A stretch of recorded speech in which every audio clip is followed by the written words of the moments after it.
श्याम मानव channel को आपका समर्थन देने के लिए चैनल को जरूर सब्सक्राइब करें। चैनल के नोटिफिकेशन पाने के लिए बेल आइकन भी दबाएं। यशवंत कुमार, इनका सवाल ऐसा है कि first impression is the last impression होता है, ऐसा कहा जाता है, ये कहां तक सच है? मैंने तो आपको पहले से ही कहा कि वक्तृत्व के क्षेत्र में first impression is the last impression को कोई मतलब नहीं होता है, लेकिन उसमें सच्चाई कुछ अंशों तक तो है, यानी इसको हम 100% नकार नहीं सकते। अगर पहले ही खड़ा होते वक्त ही वक्ता में कोई दम नहीं है, ढीला ढाला है, इसमें आत्मविश्वास दिखाई नहीं दे रहा है, ये क्या हमारे सामने बात करेगा, इस ढंग का अगर हमारा प्रदर्शन रहा, पहला इंप्रेशन ही आप अच्छे वक्ता हो ही नहीं सकते, इस ढंग से लोगों तक पहुंचा, तो आपके भाषण के लिए दिक्कतें खड़ी हो सकती है, खास कर जहां वोलेटाइल पब्लिक होती है। जैसे कि मैंने कहा कि कॉलेजेस के कार्यक्रम, जहां कॉलेजेस में अलग अलग ग्रुप्स होते हैं, और जिस ग्रुप ने यह प्रोग्राम आयोजित किया, जो चुन के आया है, ये प्रोग्राम को फेल करना अपना कर्तव्य ऐसा वो मानते हैं, और इसलिए बाकी 3-4 ग्रुप्स इकट्ठा आते हैं। तो भाषण फेल करने के मूड में होने के बाद अगर वक्ता का पहला ये इंप्रेशन जाएगा तो उनको लगेगा इसको तो इजीली सुला सकते हैं, हम ये भाषण को फेल कर सकते हैं, और वो पहले से बहुत अलग ढंग से बर्ताव करना शुरू करेंगे, जो बाद में वक्ता को कंट्रोल करना बड़ा मुश्किल जाएगा। ये बात हर जगह हो सकती है, लेकिन ये अंतिम सत्य नहीं है। अगर वक्ता बहुत कॉन्फिडेंट है, बहुत अनुभवी है, उसको साइकोलॉजी का बहुत अच्छा ज्ञान है, तो उसका फर्स्ट इंप्रेशन कितना भी बुरा रहा तो भी बहुत अच्छे ढंग से वो चीजों को हैंडल कर सकता है। जैसे मैंने उदाहरण दिया कि मेरे बारे में होता था, मेरे कपड़े इतने बुरी अवस्था में रहते थे, मेरी पर्सनैलिटी भी बहुत पतली थी। अभी तो मैं बहुत अच्छा हेक्टिक हूं, लेकिन 1982 में बहुत पतला था मैं एकदम से। एक ऐसा दुबला पतला व्यक्ति, लंबा लंबा व्यक्ति सामने खड़ा हुआ है, विचित्र कपड़े हैं, ठीक ढंग से कपड़े भी नहीं है, पैर की चप्पल भी कैसी तो भी विचित्र है। तो पहला इंप्रेशन तो उनका अच्छा नहीं होता था। कई लोग आकर मुझसे कहते भी थे, यानी मेरा अनुभव ही कई बार रहा है। किसी कॉलेज ने मुझे बुलाया है, एक उदाहरण दूंगा, एक गांव के कॉलेज में मुझे बुलाया था। गांव यानी तहसील प्लेस था, लेकिन गांव के बाहर कॉलेज था। मुझे कहा गया कि कॉलेज के सामने ही बस रुकती है, वहां आप उतर जाइए एसटी में से। मैं एसटी में से उतरा तो मुझे पता नहीं था कि करीबन 1-1.5 किलोमीटर यहां से कॉलेज होगा। मुझे अध्यापक लेने को आए 2, वहां कोई रिक्शा था नहीं, मेरे पास बहुत बड़ी बड़ी थैलियां थी, क्योंकि तब 26 दिन के लिए मैं प्रोग्राम के लिए निकलता था, और मेरे कपड़ों से ज्यादा मेरी किताबें और कैसेट साथ में रहती थी। उन दिनों में वो स्पूल वाले, अपने छोटी वाली कैसेट्स रिकॉर्ड करने के अलावा कोई चारा नहीं था, और मेरा हर भाषण मुझे रिकॉर्ड करना पड़ता था। हर वक्त कंट्रोवर्सी पैदा हो सकती थी। और ये कॉलेज में पढ़ाने वाले सीनियर कॉलेज के प्राध्यापक मुझे लेने आए, 2 तो व्यक्ति, उनके हाथ में साइकिल थी, दोनों के हाथ में। उन दिनों में प्राध्यापक लोग साइकिल ही का ज्यादा उपयोग करते थे। और मैंने कहा यहां से कितना दूर है? बोले बहुत नजदीक है। मैंने कहा रिक्शा वगैरह नहीं मिल सकता है? नहीं, रिक्शा के लिए रुकेंगे तो देरी हो जाएगी, क्योंकि अभी अभी गए रिक्शा, तो वो जाकर फिर से आएंगे तो उसको टाइम लगेगा। और हम चल रहे हैं, मुझे कह रहे हैं नजदीक है, 1 किलोमीटर हो गया। अब 1 किलोमीटर इतना बड़ा वजनी सामान लेकर मैं चल रहा हूं, अकेला आदमी, झुक झुक कर, दुबला पतला, और दोनों प्राध्यापक अपनी साइकिलें लेकर मेरे साथ पैदल चल रहे हैं। बात करते करते उन्होंने पूछा कि आप पहले क्या करते थे? मैंने कहा प्रेस में था। कौन से प्रेस में? किर्लोस्कर प्रेस में। उनका एकदम से आदर बढ़ गया कि पुणे के किर्लोस्कर प्रेस में था भाई ये आदमी। उसके पहले क्या करते थे? मैंने कहा कॉलेज में पढ़ाता था। कौन से कॉलेज में? फिर कॉलेज का नाम बताया। फिर क्या करते थे? कौन सा विषय पढ़ाते थे? इंग्लिश। कौन से क्लास को? सीनियर को भी पढ़ाता था और जूनियर को भी पढ़ाता था। फिर एकदम से दोनों ने मेरा सामान उठाया और अपने साइकिल पर लादा। तब आधा ही किलोमीटर डिस्टेंस बचा था, यानी तब तक वो मेरे को इज्जत भी देने के लिए तैयार नहीं थे कि भाई एक वक्ता को हमने बुलाया जिसके नाम से इतनी बड़ी पब्लिसिटी हमने कॉलेज में की है, इतने बड़े पैमाने पर स्टूडेंट्स इकट्ठा हुए हैं, उस व्यक्ति को लेने के लिए वो आए हैं। मैंने कॉलेज में शुरुआती इसी किस्से से की थी। बेचारों का चेहरा देखने लायक हो गया था। यानी वक्ता कर कर मुझे प्रतिष्ठा नहीं थी, मैं पहले इंग्लिश पढ़ाने वाला प्राध्यापक था, इसलिए मुझे प्रतिष्ठा थी। तो कहने का मतलब ऐसा है कि आपका पहला इंप्रेशन कहीं भी, इवन श्रोताओं के सामने हो, लोगों के सामने हो, यह तो मायने रखता है। इवन ये जो first impression is the last impression कहा जाता है पर्सनालिटी डेवलपमेंट में, और वो तो हर जीवन के हिस्से में होता है, केवल वक्तृत्व के क्षेत्र में नहीं होता है। आप किसी व्यक्ति से मिलते हो, नई पहचान होती है, तब भी आपका पहला इंप्रेशन क्या है बहुत इंपॉर्टेंट होता है, ऐसा माना जाता है।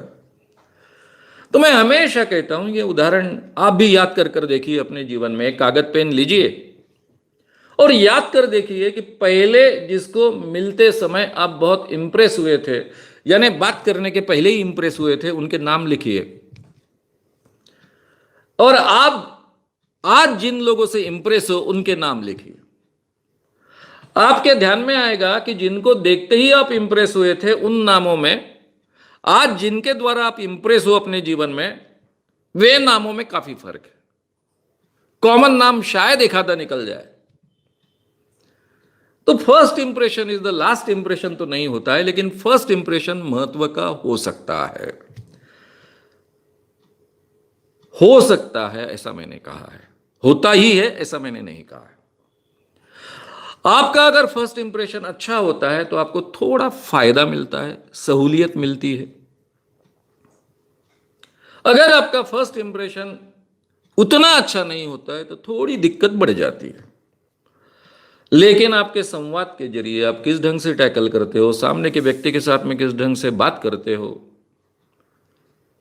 सामने के व्यक्ति के साथ में किस ढंग से आप उसको कन्विंस कर सकते हो अपनी बातों के जरिए, इन सब चीजों पर बाकी का डिपेंड होता है।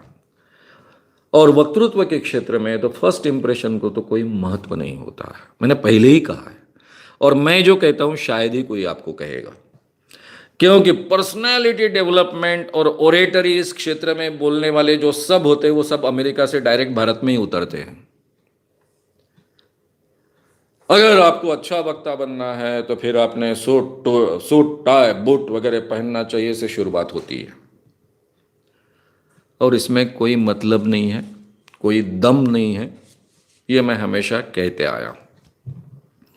तो ये first is the last impression, ये वाक्य 100% सही नहीं है। उसका फर्स्ट इंप्रेशन महत्व का होता है, इतना ही हिस्सा लिया जा सकता है, वो लास्ट इंप्रेशन तक कतई नहीं होता है, ये हमेशा याद रखिए।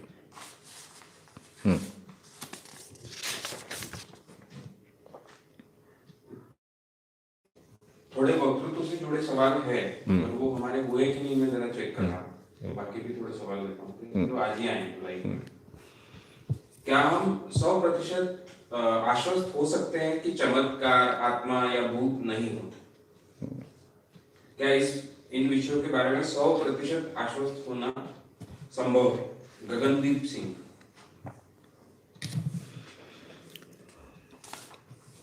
गगनदीप सिंह,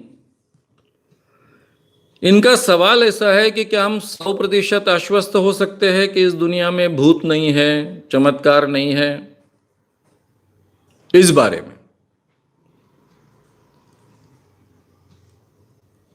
बचपन से जो हम पर संस्कार हुए हैं, चमत्कार के संस्कार हुए, भूत प्रेत के संस्कार हुए,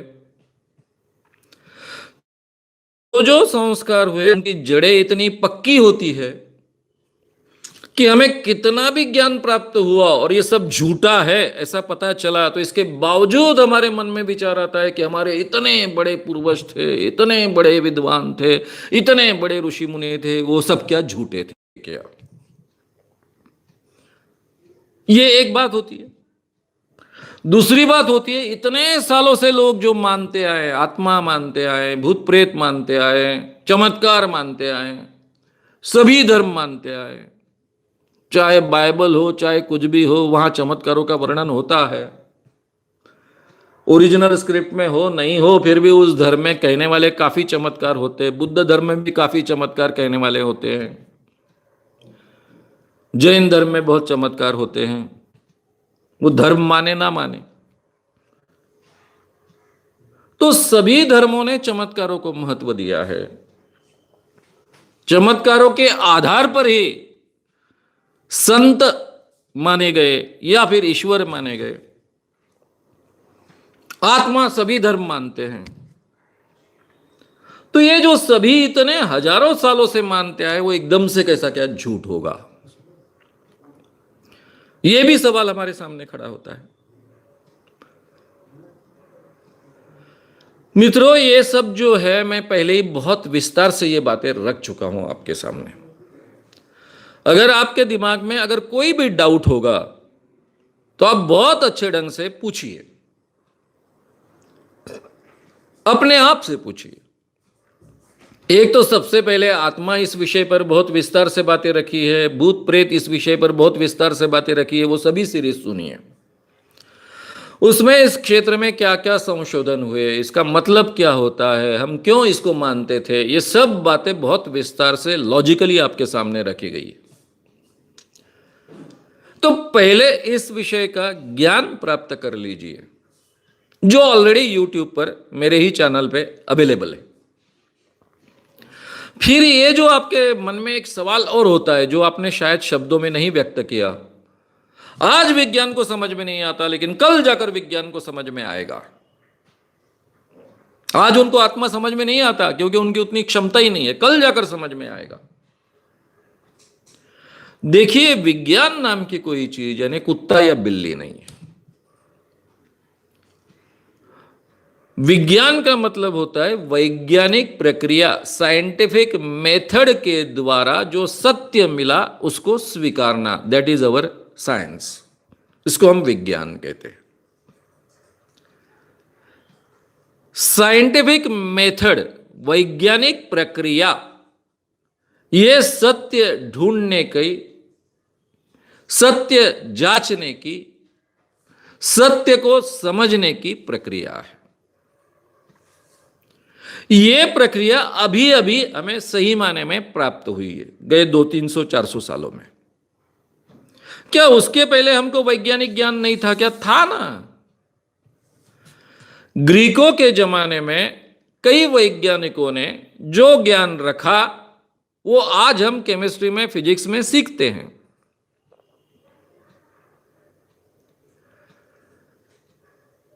एरिस्टकर्स ऑफ सेमोस, इसने आज से 2250 साल पहले, यह ग्रीक तत्वज्ञ था, हमारे सामने बात रखी कि पृथ्वी गोल है और वो सूरज के इर्द गिर्द घूम रही है। उसके बाद में टॉलेमी आया। टॉलेमी बहुत बड़ा साइंटिस्ट था, तत्वज्ञ भी था। उन दिनों में साइंटिस्ट और तत्वज्ञ एक ही होते थे। उसने इस बात को नकार दिया। उसने कहा कि ऐसा नहीं है, पृथ्वी जियोसेंट्रिक है, पूरे विश्व का केंद्र है और पृथ्वी के इर्द गिर्द सब घूमता है, जैसा हमारे आंखों से दिखता है। तारे पृथ्वी के इर्द गिर्द घूमते हैं, ग्रह पृथ्वी के इर्द गिर्द घूमते हैं, प्लैनेट्स और स्टार्स सभी घूमते हैं। तो टॉलेमी बड़ा साइंटिस्ट होने के कारण, टॉलेमी बड़ा तत्वज्ञ होने के कारण पूरे दुनिया ने टॉलेमी का मत मान्य किया और एरिस्टकर्स ऑफ सेमोस को भूल गए। 5वीं शताब्दी में, आखिरी में 5वीं शताब्दी के, आर्यभट्ट, जिसके नाम से हमने सैटेलाइट भेजा है, बहुत बड़ा ज्योतिषी था। यानी आज की भाषा में अगर बोलना है तो एस्ट्रोनॉमर था। उसने 5वीं शताब्दी के आखिर में कहा कि सूरज पृथ्वी के इर्द गिर्द नहीं घूमता है, पृथ्वी सूरज के इर्द गिर्द घूमती है और पृथ्वी सही माने में गोल है। तो उसका मजाक उड़ाया गया। उस जमाने के सभी विद्वानों ने, जिसमें गणितज्ञ थे, उस जमाने में गणितज्ञ कहा जाता था इन लोगों को, इन्होंने मजाक उड़ाया कि अगर पृथ्वी गोल होती है तो जो प्रवास करने वाले, दूर दूर प्रवास करते हैं, चाइनीज प्रवासी है, कहां कहां से प्रवासी आते हैं, वो ऐसे पृथ्वी के छोर पर, गोल के छोर पर जाते तो खिसक जाते और कहां के कहां चले जाते, क्योंकि गुरुत्वाकर्षण का ज्ञान नहीं था। इतना ही नहीं तो सुबह सुबह जो पंछी निकलते हैं अपने घोंसलों में से, अगर पृथ्वी गोल घूमती है तो घोंसलों में जो पंछी घोंसले से उड़ते हैं सुबह और शाम को अपने घोंसले में वापस आते, तो उनको अपने घोंसले कैसे मिलते? तब तक तो घोंसले कहां के कहां चले जाते। अब बेचारा आर्यभट्ट ये कह नहीं सकता था कि पृथ्वी के साथ में 200 किलोमीटर का वातावरण भी घूमता है, क्योंकि तब गुरुत्वाकर्षण की जानकारी नहीं थी। तो उसकी मजाक उड़ाई गई, उसका यह ज्ञान नहीं स्वीकारा गया। आज भला ही उसके नाम से हम सैटेलाइट भेज रहे हैं, में नहीं स्वीकारा गया। वो तो 16वीं 17वीं शताब्दी में जब गैलीलियो, कोपरनिकस वगैरह वगैरह लोगों ने बातें रखी और वो बातें आगे चलकर सिद्ध हुई, तो फिर हमने मानना शुरू किया। तो ये वैज्ञानिक प्रक्रिया नाम की जो चीज है, वो हमको अभी 16वीं शताब्दी के बाद उसका एहसास हुआ, और 18वीं शताब्दी के बाद हम सब चीजों के बारे में सभी ज्ञान प्राप्त करने के लिए उसका उपयोग करना हमने शुरू किया। आज कोई भी फील्ड हो, उस फील्ड में जांचने के लिए, सत्य प्राप्त करने के लिए, नेचर का नियम समझने के लिए हम साइंटिफिक मेथड का उपयोग करते हैं। निरीक्षण, प्रयोग, निष्कर्ष, जिसका रूपांतरण हाइपोथेसिस में होता है, उसको दोनों तरीके से हम जांचते हैं। रूपांतरण थियरी में होता है, और जब वो थियरी बार बार प्रूव होती है, बार बार जांचने के बाद भी वही सत्य निकलता है, तो फिर हम कहते हैं कि वो प्रूव्ड थियरी है। और प्रूव्ड थियरी है तो उसके बाद में हम उसको नकार नहीं सकते, फिर वो साइंस होता है।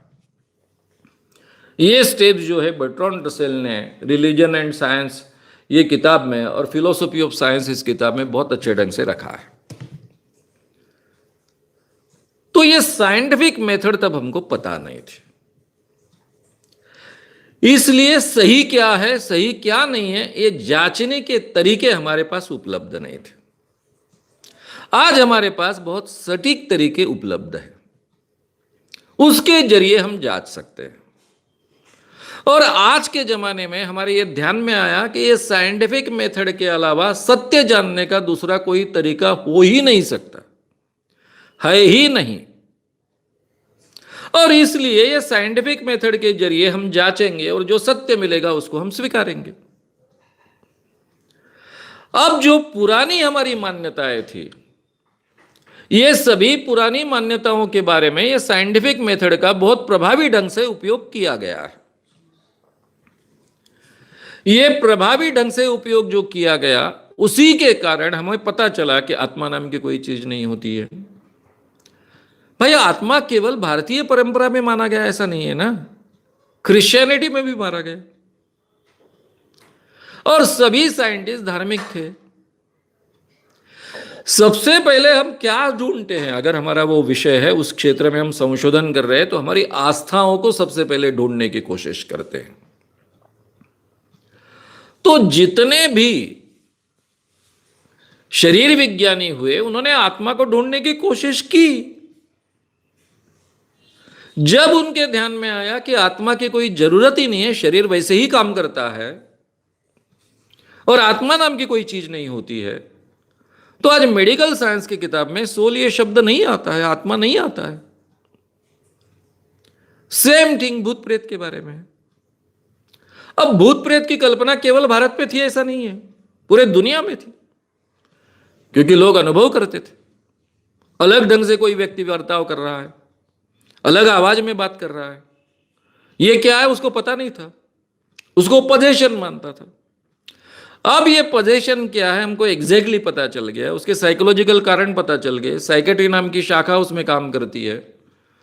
तो आज के जमाने में भी हमने आत्मा है ऐसा मानने का, आज के जमाने में हमने भूत है ऐसा मानने का, इसको कोई भी अवसर बाकी नहीं है। चमत्कार, ये देखिए साइंस बहुत ही विचित्र चीज है। साइंस तो कुछ होती नहीं, साइंटिफिक मेथड एक प्रक्रिया है, लेकिन ये कैपिटलिस्टिक जो सोसाइटी है ना, वो बहुत स्वार्थी होती है।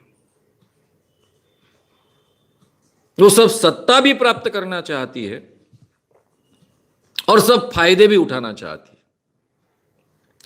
सीधी सी बात है, चमत्कार करने का सामर्थ्य अगर किसमें आने की क्षमता होती तो सबसे पहले उसको किसने पकड़ा होता? पूरे दुनिया के महासत्ताओं ने उसको पकड़ा होता। भाई सिद्धि तो प्राप्त हो सकती है ना ईश्वर प्राप्त करने की प्रक्रिया में, ये हमारी मान्यता है ना। तो ईश्वर प्राप्त करने की प्रक्रिया में तो कई लोग जुड़े हुए होते हैं, उनका फायदा ये बड़ी बड़ी सत्ताओं ने नहीं लिया होता, हमने नहीं लिया होता। मैं तो हमेशा कहता हूं कि मुझे ऐसे आदमी दीजिए ना कि जिनमें ये भूत भविष्य वर्तमान जानने की क्षमता है। मैं खुद हर डिस्ट्रिक्ट के साथ में एक एक बाबा को जोड़ देता हूं। ये बाबा के भूत भविष्य वर्तमान जानने की क्षमता का, जिसको हम दिव्य ज्ञान कहते हैं या फिर दिव्य शक्ति कहते हैं, उसका उपयोग करेंगे ना, एक भी मर्डरर नहीं छूटेगा, एक भी चोर नहीं छूटेगा, हर व्यक्ति पकड़ा जाएगा, पुलिस कितनी सशक्त बन जाएगी। है पॉसिबल। तो आपके जानकारी के लिए ये जो सब सामर्थ्य है चमत्कार करने का, जो भी होगा, पैरासाइकोलॉजी का सामर्थ्य है, चमत्कार करने का सामर्थ्य है, इन सब को महासत्ताओं ने एक्सप्लोर करने का पूरी तरह से प्रयास किया। चाहे वो अमेरिकन मिलिट्री हो, चाहे वो रशियन मिलिट्री हो, उनके डिपार्टमेंट्स रहे। उन डिपार्टमेंट्स में बहुत ही गहराई से इसका अध्ययन हुआ। जिनमें एक क्षमता है ऐसा लगता था, उन लोगों को पकड़ पकड़ कर ले गए, उनकी जांच हुई। केवल ये मिलिट्रीज में हुआ संशोधन ऐसा नहीं है, यूनिवर्सिटी लेवल्स पर हुआ, और इसमें से कुछ भी सिद्ध नहीं हो पाया तो फिर उनको छोड़ा गया। इसमें कोई तथ्य नहीं कर नकारा गया, क्योंकि ये चमत्कार करने की क्षमता और पैरासाइकोलॉजिकल क्षमता मानते केवल भारत के लोग नहीं है, क्रिश्चियनिटी भी मानती है। चमत्कार करने की क्षमता के आधार पर तो संत पदवी बहाल की जाती है। मदर टेरेसा ने भारत में बहुत अच्छा काम किया, इसलिए उसको संत नहीं कहा गया।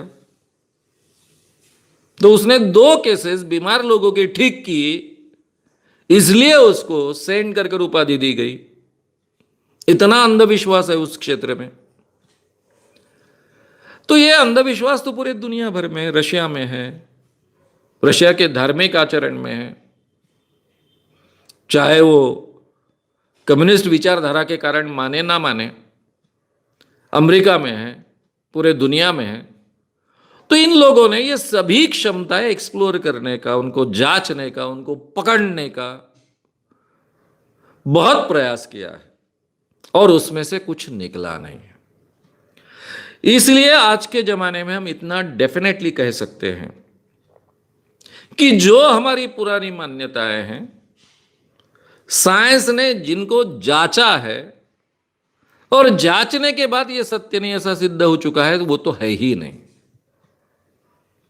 हां, कोई नई चीज हमको मिल सकती है कि नहीं, मिल सकती है, लेकिन मान्यताओं को पता है और वो वही चीज मिलेगी, ये संभव नहीं है। क्योंकि ये सभी प्रकार की मान्यताएं हम बार बार जांच चुके हैं,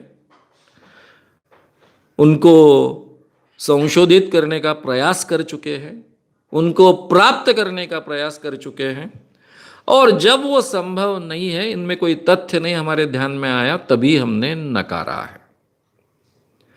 साइंस ये हमेशा इम्पर्सनल होता है।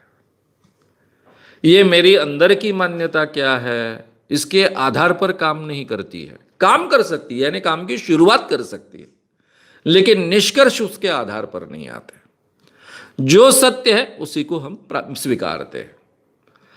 तो इन शॉर्ट, ये साइंस की जो प्रक्रिया है, जिसको हम साइंटिफिक मेथड कहते हैं, ये सत्य शोधन की प्रक्रिया है, सत्य प्राप्त करने की प्रक्रिया है। और आप कोई भी धर्म निकालिए, उसको आपको एक मिलेगा, ट्रूथ इज द गॉड, या फिर धर्म का उद्देश्य ही सत्य को समझना है, सत्य को प्राप्त करना है। और साइंस सत्य को पकड़ता है, सत्य को प्राप्त करता है। इसलिए सही में देखा जाए तो अब साइंस धर्म का काम कर रहा है।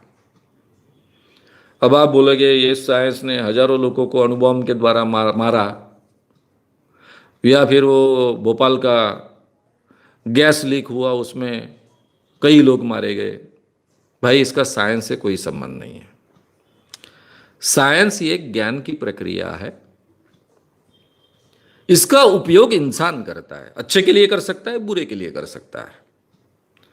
हम YouTube का उपयोग आप तक पहुंचने के लिए कर रहे हैं, कोई इसी का उपयोग बॉम्ब फोड़ने के लिए भी कर सकता है, इसी मोबाइल का उपयोग कर सकता है, इसी टेक्नोलॉजी का उपयोग कर सकता है। तो ये साइंस का उपयोग किस ढंग से हम करते हैं ये अलग बात है, ये हम पर निर्भर है। लेकिन साइंस सत्य खोजने की प्रक्रिया है, और ये सत्य खोजने की प्रक्रिया से, यानी साइंटिफिक मेथड से हमें जो मिलता है उसको हम साइंस कहते हैं, वही सत्य है। इतना हम अगर ध्यान में रखेंगे तभी जाकर हम अपने आप को रिजॉल्व कर पाएंगे। शायद आपको ऐसा लगता होगा कि ये सब मेरी मान्यताएं छूट जाएगी तो, अरे भाई, इस मान्यताओं के लिए तो मैं तड़पता था। मुझे सिद्धि प्राप्त करनी थी, चमत्कार का सामर्थ्य प्राप्त करना था, मुझे मोक्ष प्राप्त करना था, सभी आध्यात्मिक सामर्थ्य मुझे प्राप्त करने थे, उसके लिए मैं मेहनत करता था, कोशिश करता था। अब ये सब सत्य नहीं है, जब मुझे पता चला तो मेरा क्या हुआ होगा? वही आपका होगा, हर व्यक्ति का होगा। लेकिन सत्य है, जो भी है उसको हमने स्वीकारना चाहिए। यही तो धर्म ने हमसे कहा है। नेक्स्ट, लोगों के साथ प्रेम और विनम्रता का बिहेव करने पर भी वो अपनी हरकतों से बाज नहीं आते और गलत बर्ताव करते हैं, इसके कारण बहुत बुरा लगता है। तो ऐसे सिचुएशन में मैं क्या करूं? धीरेन्द्र परिहार। वक्तृत्व और प्रश्न नहीं?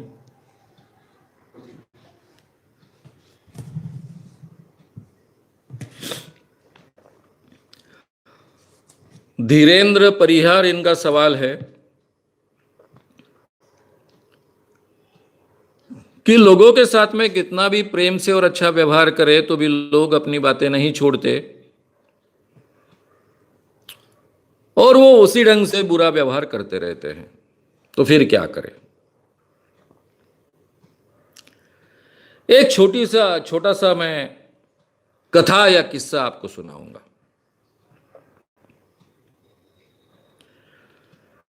एक साधु सूर्य को तर्पण करने के लिए, यानी सूर्य की पूजा करने के लिए, उगते हुए सूरज की पूजा करने के लिए, अब वो नदी का पानी हाथ में लेते थे और तर्पण करते वक्त वो पानी छोड़ देते थे। तो उन्होंने हाथ में जैसे ही लिया पानी, तो पानी के साथ में एक बिच्छू आया, उनके हाथ को काटा। उन्होंने पानी भी छोड़ दिया, तर्पण के साथ में उस बिच्छू को भी छोड़ दिया। फिर और एक बार वो उनके हाथ में आया, तर्पण करते करते बार बार ये प्रक्रिया होती रहती है। फिर बिच्छू काटा। उनका एक शिष्य उनके बाजू में खड़ा था, वो गुरु महोदय को ये सब प्रक्रिया करते वक्त देख रहा था। वो कहता है, गुरु महोदय, मैं समझ गया कि आपने एक बार इस बिच्छू को जीवदान दिया, उसकी जान को बख्श दिया, लेकिन ये बार बार आता है, आपके पवित्र कार्य में विघ्न डालता है। तो आप क्यों इसको सबक नहीं सिखाते, इसको क्यों नहीं मार डालते और उसके बाद में अपना कार्य विघ्न बगैर विघ्न के पूरा करते? ये जो विघ्न आपके कार्य में डाल रहा, आपके पवित्र कार्य में डाल रहा, वो विघ्न को खत्म करना चाहिए। गुरुजी ने शांतिपूर्वक सुना और अपने शिष्य से कहा, देखो शिष्य, ये जो बिच्छू है वो अपना धर्म निभा रहा है और मैं अपना धर्म निभा रहा हूं। मेरा धर्म है प्राणी मात्रों पर दया करो, उसका धर्म है काटो। वो काटता है, वो है, मैं उसको छोड़ रहा हूं। ये जो उदाहरण है ये बहुत महत्व का उदाहरण है।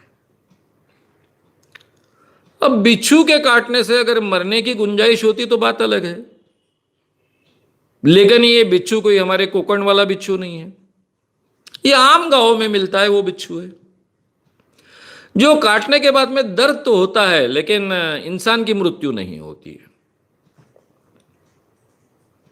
हां, काटने वाला सांप हो तो वही उदाहरण यहां नहीं दिया जा सकता।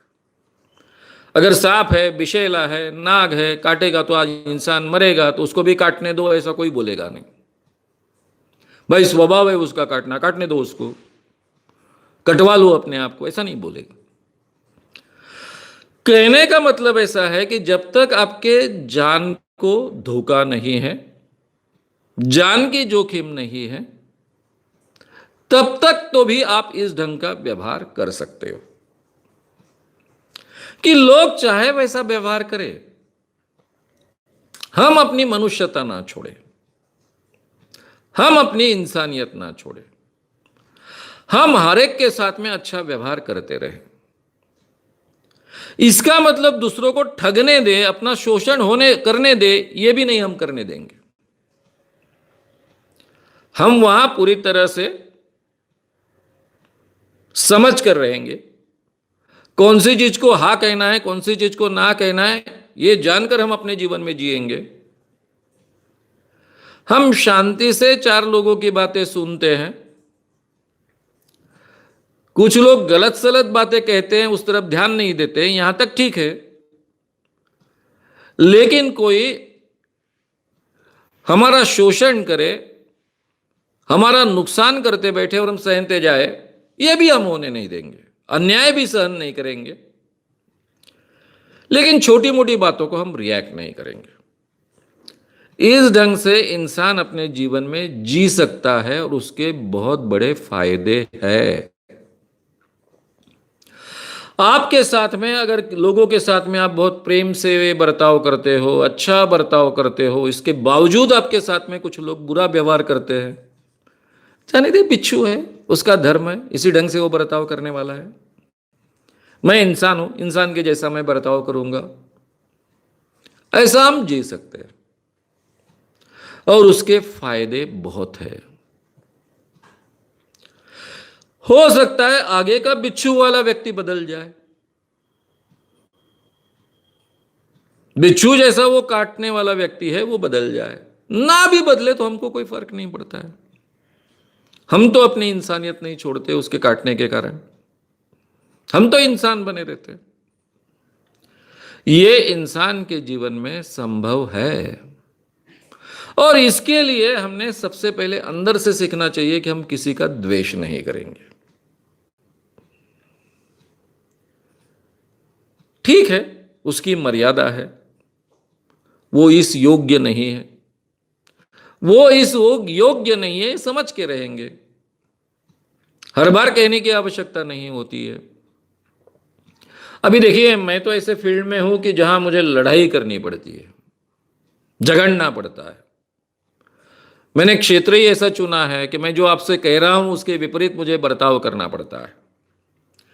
लेकिन ये बर्ताव मैं शब्दों में करता हूं, अटैक करता हूं, सामने के बाबाओं को, मांत्रिकों को, देवियों को एक्सपोज भी करता हूं, कई बार उनको जेल भी भेजता हूं, लेकिन कभी मैं उनका द्वेष नहीं करता हूं। जब किसी बाबा को, मांत्रिक को या फिर शरीर में देवी आने वाले स्त्री को एक्सपोज किया जाता है, लोग बहुत खौलते हैं, चिढ़ जाते हैं, उन्हीं के भक्त उनके खिलाफ खड़े होते हैं, मारने को दौड़ते हैं। तो मेरे 37 सालों के जीवन में मैंने या फिर मेरे किसी कार्यकर्ता ने किसी भी बाबा को मार नहीं पड़ने दी, मांत्रिक को मार नहीं पड़ने दी, किसी देवी को मार पड़ने नहीं दी। इतना ही नहीं तो जो लोग मुझे एक्सपोज करने के लिए आए थे, ऐसे महंत नाम के एक अपने आप को बड़े हिप्नोटिस्ट कहने वाले थे, वो एक प्रोग्राम में खड़े हो गए मेरे खिलाफ, चैलेंज किया था कि मेरे को कुछ समझता नहीं है, और वो अपने आप को बहुत बड़े हिप्नोटिस्ट कहते थे, और उनके पीछे काफी डॉक्टर लोग नागपुर के खड़े हो गए थे जो पहले से चाहते थे कि मेरे को कोई सबक सिखाने वाला हो। पूर्णचंद्र बुटी हॉल में बड़ा प्रोग्राम हुआ। अब मैं जो भी करता हूं अपने जीवन में पूरा आत्मविश्वास होने के बाद ही, पूरी गारंटी होने के बाद ही करता हूं, और अपने जीवन में हर क्षेत्र में मैं 100% प्रामाणिक होता हूं।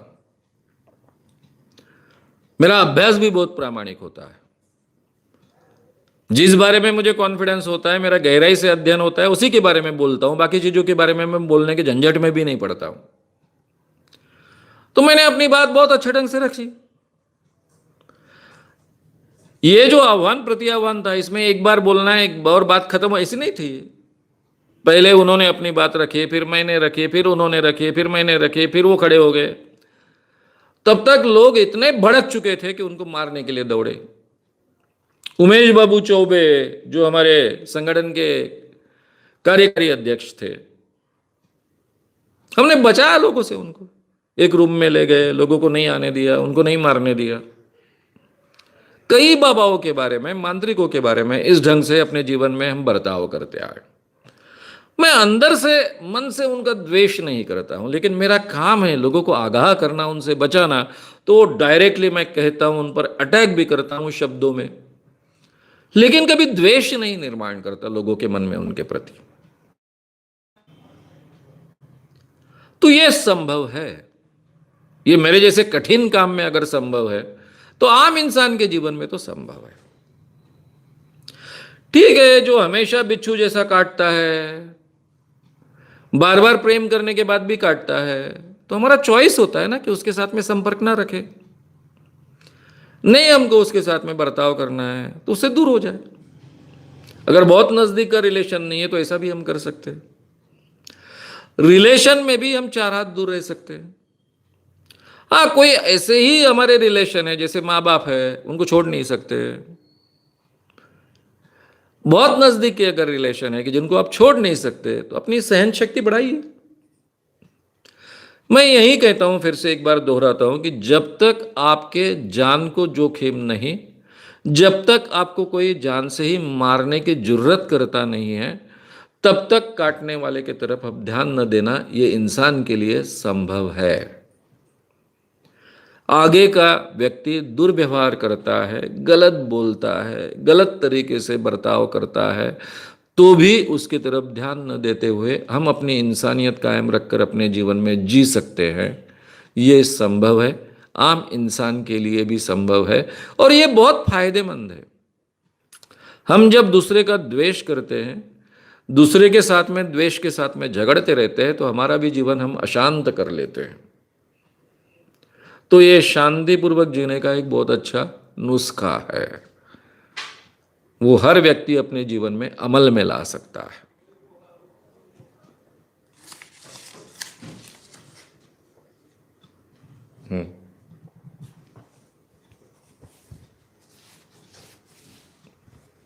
विल पावर को कैसे बढ़ाएं?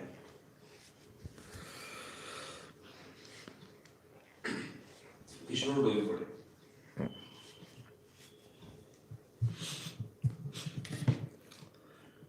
किशोर डोईफोड़े, इनका सवाल है कि विल पावर को कैसे बढ़ाए।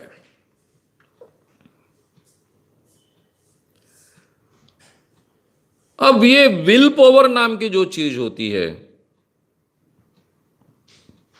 उसको पहले डिफाइन करना चाहिए।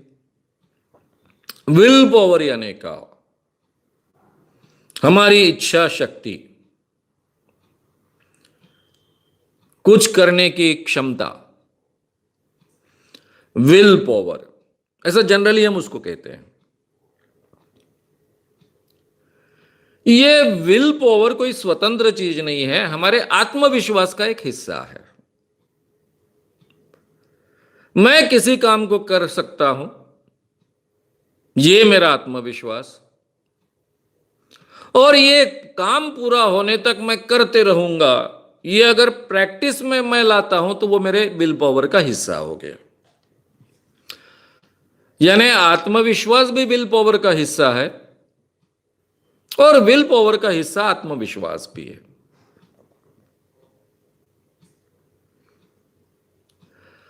आपके और हमारे जीवन में कई बार कठिनाइयों के प्रसंग आते हैं, बहुत कठिनाइयों के प्रसंग आते हैं। ऐसा हमको लगता है कि आगे के जीवन में कुछ बचा ही नहीं है, पूरा अंधेरा ही अंधेरा है। अगर हमारी विल पावर स्ट्रांग हो गई तो उस अंधेरे में भी हम झगड़ते रहेंगे, प्रकाश को ढूंढते रहेंगे और एक दिन हमको प्रकाश मिलेगा और मिलता है। यह हमारे विल पावर के कारण हुआ, ऐसा हम कहते हैं। तो यह विल पावर नाम की कोई स्वतंत्र चीज नहीं है। यह आपके व्यक्तित्व का हिस्सा है, आपके आत्मविश्वास का हिस्सा है, आपके इंटीग्रिटी का हिस्सा है, आपके काम करने के कौशल का हिस्सा है, आपके काम करने के सातत्य का हिस्सा है। यानी इसमें आशावाद भी है, होप्स भी है, और मैं एक दिन यश प्राप्त करूंगा, मैं सक्सेस बनूंगा, यह उसमें मानना भी है। तो यह विल पावर कोई केवल काल्पनिक नहीं हो सकती है। इसमें हमारे जीवन में जो अनुभव है उसके आधार पर यह विल पावर खड़ी होती है। तो विल पावर के आधार पर हमने यश प्राप्त किया, सक्सेस प्राप्त किया, ऐसा जब हम कहते हैं तो उसमें हमारी बहुत कोशिश होती है।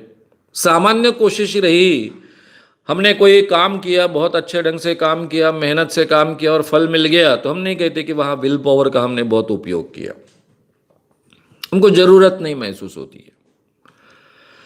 लेकिन कोई काम करते वक्त बहुत काम कर रहे हैं, मेहनत कर रहे हैं, लेकिन बहुत कठिनाइयां आ रही है, कठिनाइयां ऐसी विचित्र है कि हमको लगता है इसमें सक्सेस नहीं होंगे, इसके बावजूद हम तय करते हैं कि नहीं, हम मेहनत करेंगे, एक दिन सक्सेस होंगे।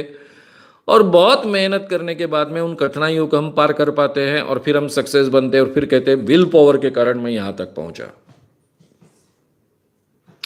यानी जब आपके जीवन में अंधेरा छा जाता है, सक्सेस आपको दिखती नहीं है, मिलेगी इसके बारे में आपको गारंटी नहीं है, फिर भी आप विश्वास रखते हो, मेहनत करते जाते हो और सक्सेस प्राप्त करते हो, तो फिर आप कहते हो कि ये मेरी विल पावर है। ये विल पावर और आत्मविश्वास दोनों को अलग नहीं कर सकते, और ये हमारा आत्मविश्वास हम बढ़ा सकते हैं, अपने आप को बार बार कहकर बढ़ा सकते हैं। अब वो बिरबल और अकबर की कथा आपको मालूम है। बिरबल ने जाहिर किया था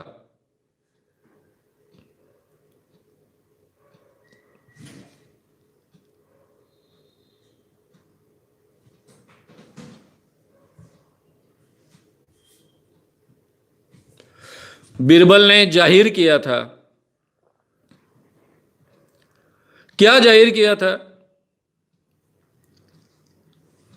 हालांकि अकबर ने जाहिर किया था कि जो यमुना नदी में रात भर ठंडी के दिनों में खड़ा रहेगा उसको इतना इतना बख्शिश दिया जाएगा।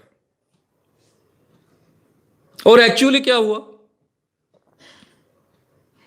एक व्यक्ति रात भर खड़ा रहा, ठंड में जिंदा रहा, वो दरबार में आया, अपना प्राइज मांगने लग गया। तो एक सरदार ने उसको पूछा कि तुम कैसे क्या खड़े रहे, बाकी लोग तो भाग के आए, नहीं तो मर गए।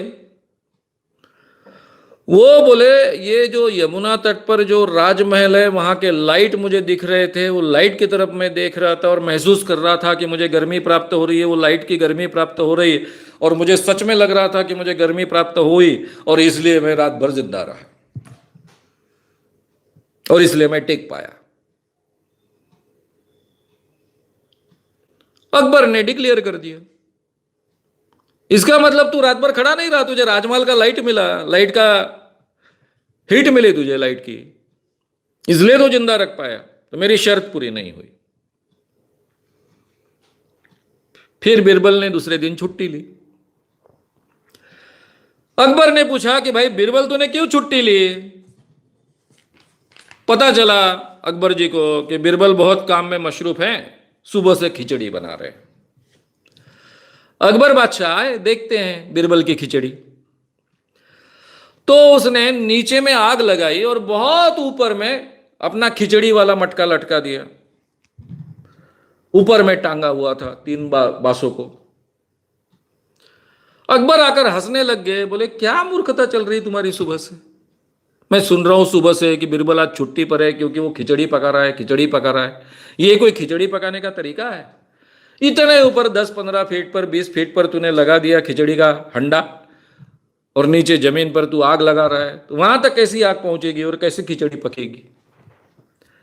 तब बीरबल ने कहा, इतने दूर डिस्टेंस पर जो आदमी नदी में खड़ा है, उसको अगर राजमहल के दियों की उष्णता मिल सकती है, हीट मिल सकती है, तो मेरे खिचड़ी को क्यों नहीं मिल सकती है? वो तो खिचड़ी बहुत नजदीक है। तब जाकर अकबर का दिमाग खुल गया।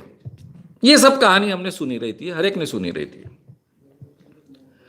ये जो दिए का प्रकाश उसको हीट दे गया, इसको कहते हैं आशा प्राप्त करना। ये आशा इंसान को ऊर्जा देती है, ये होप इंसान को ऊर्जा देती है, और ये जो होप है वो हमारे विल पावर का हिस्सा होती है। इस अवस्था में भी मैं काम कर जाऊंगा, इतनी प्रतिकूल परिस्थिति है, इतनी कठिनाइयां हैं, लेकिन मैं काम कर जाऊंगा और उसमें सक्सेस हो जाऊंगा। अबे मैं अपना ही उदाहरण हमेशा देता हूं। इतने सालों से हम अंधविश्वास के खिलाफ 37 सालों से काम कर रहे हैं। कई बार मुझे लोग पूछते हैं, मेरे मित्र पूछते हैं, कभी कभी मेरे मन में भी सवाल आता है कि मेरी योग्यताओं का उपयोग अगर मैं और किसी जगह पर करता, पॉलिटिक्स में करता, अपने वक्तृत्व का उपयोग, अपने संगठन कौशल का उपयोग, अपनी क्षमताओं का उपयोग, या फिर कोई बड़ा कीर्तनकार बनता, रामायण महाभारत लोगों को कहता, तो क्या होता? और मैं ये पत्थर पर अपना सिर पटक रहा हूं 37 सालों से पटक रहा हूं। ये क्या, इतना काम करने के बाद भी लोगों की गालियां खाओ, जान जोखिम में डालकर काम करो, कब मर्डर होगा इसकी कोई गारंटी नहीं, ऐसी अवस्था में काम करते रहो, आर्थिक और सभी दुविधाएं सहन करते रहो, और इसके बावजूद इतने सालों तक काम करते करते क्या मिला? ऐसा सवाल अगर खड़ा करे तो मैं अपने आप को समझाता हूं कि वो सावित्रीबाई फुले को क्या मिला।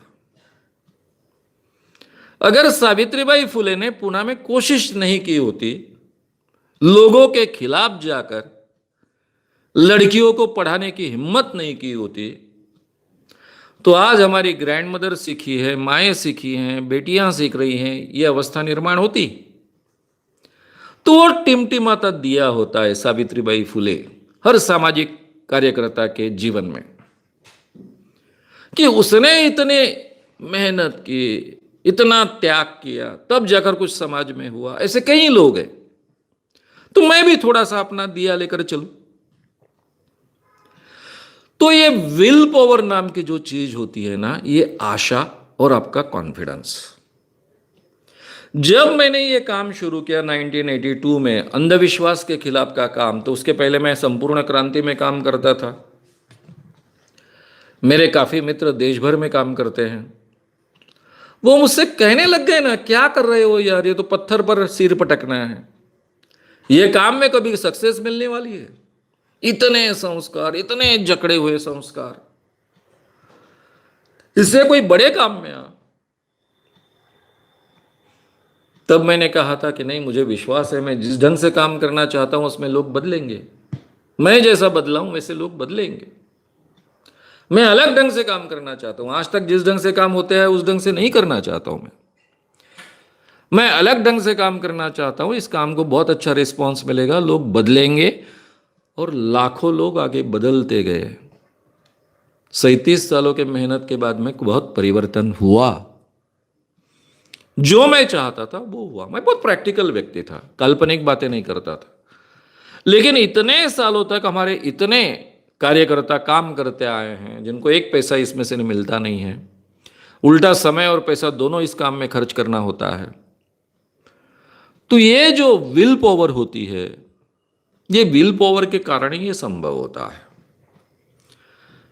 तो आपकी ये विल पावर बढ़ाई जा सकती है बार बार अपने आप से कहकर, प्रक्रिया के आधार पर भी बढ़ाई जा सकती है। यानी सम्मोहन जैसी प्रक्रिया, मेडिटेशन जैसी प्रक्रिया, डीपर रिलैक्सेशन जैसी प्रक्रिया, जिसमें आप आत्मविश्वास और विल पावर मेरी बढ़ रही है ऐसा कहकर भी इसको बढ़ा सकते हो। बार बार अपने आप से बात कर कर, सेल्फ टॉक कर कर इसको बढ़ा सकते हो। लेकिन ये आत्मविश्वास का हिस्सा है, कोई स्वतंत्र चीज नहीं है। विल पावर के जरिए दिए भी जलाए जा सकते हैं, ये सब बकवास चीजें हैं। विल पावर के जरिए कुछ भी किया जा सकता है, ये बकवास चीजें हैं। आपकी विल पावर अगर स्ट्रांग हो तो पूरी कायनात साथ में आती है, जुड़ जाती है और वो चीज आपको हासिल होती है। ये ठगी है और कुछ नहीं है। तो ऐसी चीजों पर विश्वास मत रखो।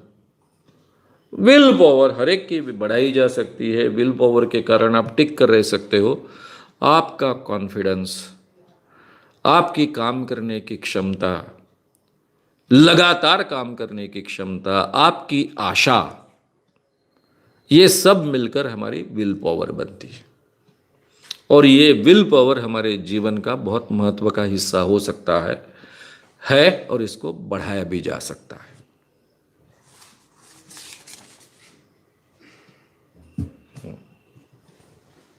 भाषण या गाना गाने के पहले नमक या कंठ सुधारक वटी जैसे कोई पदार्थ का उपयोग करने से कोई फायदा होता है क्या? आवाज सुधरती है क्या? या इसके लिए कोई और दवा या तरीका मार्केट में उपलब्ध है? विशाल धोते।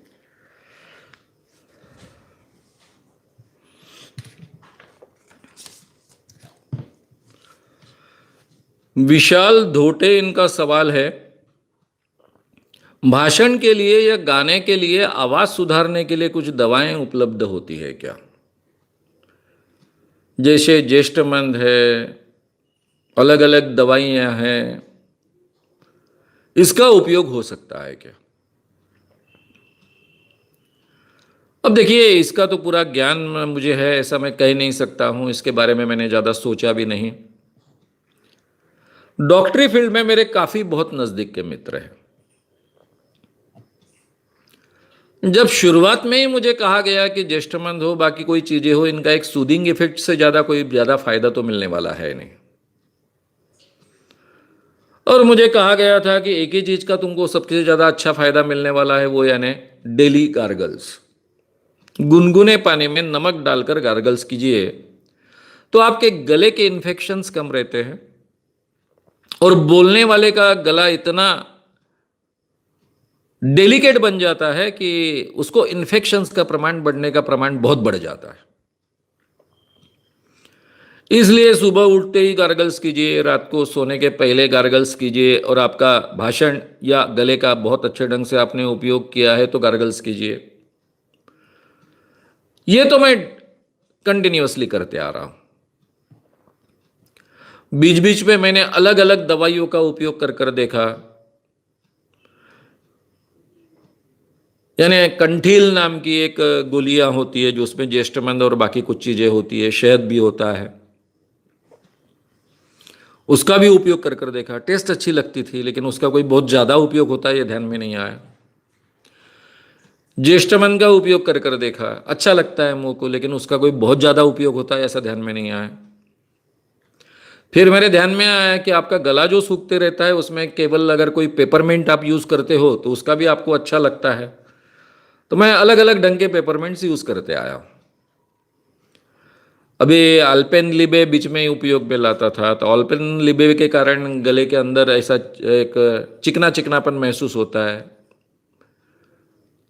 तो फिर जिसमें पुदीना हो ऐसी पुरानी गोलियां बीच में वो एक छेद वाली गोली आई थी पोलो, उसमें भी पुदीना होता है, लेकिन पोलो की टेस्ट अच्छी नहीं लगती थी, उसको छोड़ दिया। फिर पुरानी पुदीना वाली जो गोलियां होती है जो हमारे बचपन में हमको मिलती थी, आजकल फिर से वो मिलने लग गई, तो वो गोलियों का मैं बीच बीच में उपयोग करते रहता हूं, एक सूदिंग इफेक्ट कर। गले के लिए कोई ऐसी अच्छी दवाइयां जो आपको परमानेंटली उपयोग में दे सके, इसकी जानकारी तो नहीं है। मेरे डॉक्टर मित्रों को मैंने पूछा भी, कभी नहीं ये उस ढंग की कोई दवाई उपयोग में हो सकती है, ऐसा उनका कहना है। अब मिलती काफी है, लेकिन वो कोई बहुत कारगर सिद्ध नहीं होती। इसलिए इतने सालों के अनुभव के आधार पर, अभी जो मैं बोल रहा हूं उसको 40 साल हो गए, हालांकि उससे भी ज्यादा। जब मैंने बोलना शुरू किया मेरे 20वें साल 19वें साल में मैंने बोलना शुरू किया, आज मैं 67 हूं, यानी 47 ईयर से मैं बोल रहा हूं, और उसमें से कम 43-44 ईयर्स में डेली बोल रहा हूं, रोज भाषण दे रहा हूं। मैं इसी ढंग से काम में था, अध्यापक था या फिर सामाजिक क्षेत्र में भाषण देता रहता था, चाहे पत्रकार कर काम करता था तब भी। तो इतने सालों के अनुभव के आधार पर मैं कहता हूं कि दो ही चीजें होती है आपके हाथ में, एक गार्गल्स करना और दूसरा सजेशन। ये जो ऑर्गन स्पेसिफिक एंजाइटी तंत्र है, यानी सम्मोहन की प्रक्रिया का एक हिस्सा है।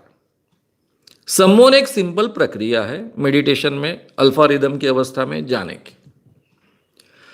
इस अवस्था में जाने के बाद में आप अंदर से अपना पूरा ऑर्गन, यानी आपका मुंह, गला, स्वरयंत्रणा, उसको रिलैक्स करना, और उसको आवश्यक है वो सजेशन देना। इसको कहते हैं ऑर्गन स्पेसिफिक एंजाइटी। इसका मैं लगातार उपयोग करते आया हूं। मैंने उल्लेख भी किया कि मेरे नूडल्स डेवलप हो चुके थे 89 में, 88-89 में। मैंने गधा बंद किया था, मेरा आवाज बैठने के बाद भी 7 दिन का शिविर, रोज 8-8, 10-10 घंटे में आवाज पूरी तरह से मुंह से निकल नहीं रहा, फिर भी बोल रहा हूं, ऐसी अवस्था में मैंने किया था। क्योंकि अमरनेर के डॉक्टरों ने बहुत मेहनत से 250 लड़कों का 7 दिन का शिविर आयोजित किया था। प्रॉमिस किए वह वक्ता गायब हो चुके थे। मैंने पहले ही कहा था कि मैं भाषण नहीं देने वाला। मुझसे कहा गया कि आप संगठन के प्रमुख हो, आपको कंपलसरी आना है, भाषण देना है, केवल एक भाषण देना है, आपकी उपस्थिति आवश्यक है। डॉक्टरों ने बहुत आग्रह किया, इसलिए मैं गया, लेकिन वहाँ कोई नहीं आया था और 250 लड़के लड़कियाँ थे। डॉक्टरों ने गांव गांव घूमकर बहुत पैसे इकट्ठा कर वो शिविर आयोजित किया था। 7 दिन का 250 लोगों का शिविर आयोजित करना बड़े खर्चे का काम होता है, और इसलिए मुझे 7 दिन बोलना पड़ा। जबकि इन डॉक्टरों के समूहों में ईएनटी वाले डॉक्टर्स थे, मुझे गोलियां दे देकर बोलने के लिए वो प्रवृत्त करते थे। उनके सामने भी कोई चारा नहीं था। नूडल्स डेवलप हो गए। नूडल्स डेवलप होने के बाद में मुझे केईएम के हेड ने क्या कहा, मैंने कहा कि अब आज के बाद तुम कुछ बोल नहीं पाओगे, तुम्हारा ऑपरेशन करना पड़ेगा। और उसके बाद भी मैंने सम्मोहन प्रक्रिया के द्वारा, जिसको ऑर्गन स्पेसिफिक एंजाइटी, गले को आराम देना, गले के नियम अमल में लाना और रेगुलर गार्गल्स, इसके जरिए अपना गला आज तक बचाकर रखा है। गला क्यों बैठता है, क्यों जल्दी बैठता है, इसके पीछे के कारण जान लेना, और कम से कम गला बैठे इस ढंग से अपने मॉड्यूलेशंस, अपनी आवाज एडजस्ट करना, इसकी भी आवश्यकता होती है। कम तेल वाले पदार्थ खाना, ठंडा नहीं खाना पीना। ठंडा अगर खाना पीना है तो उसको कम से कम नॉर्मल टेम्परेचर तक लाओ और फिर खाओ पियो, यानी वो ठंडा बचता ही नहीं है, फिर चाहे आइसक्रीम हो चाहे कुछ भी हो। और तुरंत बाद में गार्गल्स कर लेना गुनगुने पानी से। ये सब नियम अगर आप ठीक ढंग से अमल में लाते हो तो आप गले को मेंटेन कर सकते हो। ये मेरा अनुभव रहा है। अब गोलियों के कारण आपको कुछ फायदा मिलता है क्या? गले को एक सूदिंग इफेक्ट मिलता है, इसके अलावा कुछ नहीं है। वैसे ही ये दवाइयों का एक सूदिंग इफेक्ट मिलता है, इससे ज़्यादा कुछ नहीं। यानी मुझे अंकलेश्वरिया नाम की जो अथॉरिटी है ईएनटी के क्षेत्र में, वर्ल्ड की अथॉरिटी मानी जाती है, उन्होंने यही कहा कि मैं आपको दवाइयां दे रहा हूं, लेकिन दवाइयों से कोई फायदा नहीं मिलने वाला है। ये तो आपको थोड़ी सी हेल्प के लिए है। सही फायदा आपको मिलने वाला है, आप गले को आराम देंगे, आपका आत्मविश्वास और आपके सजेशंस, इसी का आपको फायदा मिलने वाला है। और उसी का मुझे आगे चलकर फायदा मिला। तो ऐसी कोई दवाइयां वगैरह इसका ज़्यादा उपयोग होता नहीं है। सबसे बढ़िया है गार्गल्स और गले को अंदर से रिलैक्स कर कर सजेशन देना।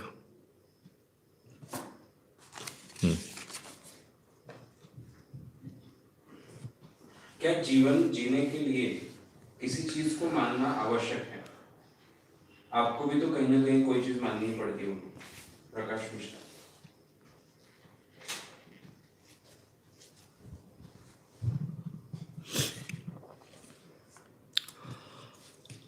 प्रकाश मिश्रा, इनका सवाल है कि क्या जीवन जीने के लिए आपको कोई ना कोई चीज माननी ही पड़ती है? आपको भी तो कोई ना कोई चीज माननी पड़ती होगी। आपने शायद डायरेक्टली सवाल नहीं पूछा है, आपका कहना ऐसा है कि कोई ना कोई चीज पर आपकी आस्था होनी चाहिए, उसके बिन हम जी नहीं सकते। भगवान पर आस्था होनी चाहिए, धर्म पर आस्था होनी चाहिए, नहीं तो हम जी नहीं सकते। ऐसा कहीं तो भी हमारी मान्यता है। यही मान्यता मेरी भी थी एक जमाने में, हर एक की होती है, मेरी भी थी। मुझे हमेशा लगता था कि ईश्वर पर लोगों का विश्वास है और धर्म पर लोगों का विश्वास है, इसलिए लोग अच्छा बर्ताव करते, और इसलिए समाज अगर अच्छा रहना है तो ये मान्यताओं की बहुत आवश्यकता है। संस्कार भी उसी ढंग से थे। अब मैं गांधी जी को तो मैं बहुत नजदीक से देख नहीं पाया हूं, क्योंकि मेरे जन्म के पहले ही वो जा चुके थे, लेकिन मैं विनोबा जी को और जयप्रकाश नारायण को देख पाया हूं, और विनोबा जी को बहुत नजदीक से अनुभव कर पाया हूं। अब विनोबा जी ने अपने जीवन में इतना बड़ा काम किया है जिनका कभी उल्लेख नहीं किया जाता, कि उन्होंने 50 लाख एकड़ जमीन पूरे देश में घूम घूम कर प्राप्त की, भूदान में। यह बहुत बड़ी बात है, पूरी दुनिया में आज तक ऐसा हुआ नहीं। लेकिन वो कोई प्रचार तंत्र अमल में लाने वाले व्यक्ति थे नहीं, ना ही उनके काम करने वाले लोग बहुत प्रचार तंत्र अमल में लाने वाले थे, इसलिए उसकी बहुत चर्चा भी नहीं होती, कई लोगों की इसकी जानकारी भी नहीं होती है। इतना बड़ा काम करने वाला व्यक्ति 13 साल तक देश में घूमता रहा, गांव गांव लोगों को मांगता रहा, भाई मैं आपका तीसरा बेटा हूं, चौथा बेटा हूं, मेरा हिस्सा मुझे दीजिए। और लोगों ने लिख लिख कर उनकी जमीन यानी उनके हवाले कर दी। उनमें से काफ़ी ज़मीन बांटी गई, फिर सरकार ने ठीक ढंग से काम नहीं किया, से बांटी नहीं गई, लेकिन लोगों ने दान में तो दी 50 लाख एकड़ जमीन। वो आदमी भी हमेशा भगवान का नाम लेता था, उनकी भगवान में आस्था थी। उनके जीवन में मैंने एक भी प्रकार की कभी अंधश्रद्धा नहीं देखी, अंधविश्वास नहीं देखा उनके जीवन में मैंने। ना ही उनको कभी भगवान की पूजा करते वक्त देखा है, ना ही कभी भगवान के सामने माथा टेकते वक्त देखा है। हाँ, मैंने उनको प्रार्थना करते वक्त देखा है, मेडिटेशन करते वक्त देखा है। तो मेरे आसपास के सभी उदाहरण, अभी जयप्रकाश नारायण भगवान को नहीं मानते थे पहले, लेकिन ज्यादातर उदाहरण मेरे ऐसे ही है कि जिनकी आस्था थी भगवान के प्रति, धर्म के प्रति। मेरी भी थी। पहली बार मैंने जेल में अनुभव किया कि आपकी आस्था, आपका धर्म मानना, भगवान मानना और ईमानदार प्रामाणिक रहना, इसका कोई संबंध नहीं है। यह मुझे पहली बार महसूस हुआ जेल में। इमरजेंसी में जब जेल में था, तब मेरे साथ में जो कैदी थे, उनमें मर्डर करने वाले से तो चोरी करने वाले तक हर व्यक्ति का भगवान पर 100% भरोसा था, और उसका ये विश्वास था कि उसके इस काम में भगवान उनकी मदद करते हैं। चोरी में मदद करते हैं, दरोड़ा डालने में मदद करते हैं, मर्डर में मदद करते हैं, इन सब चीजों में भगवान उनकी मदद करते हैं।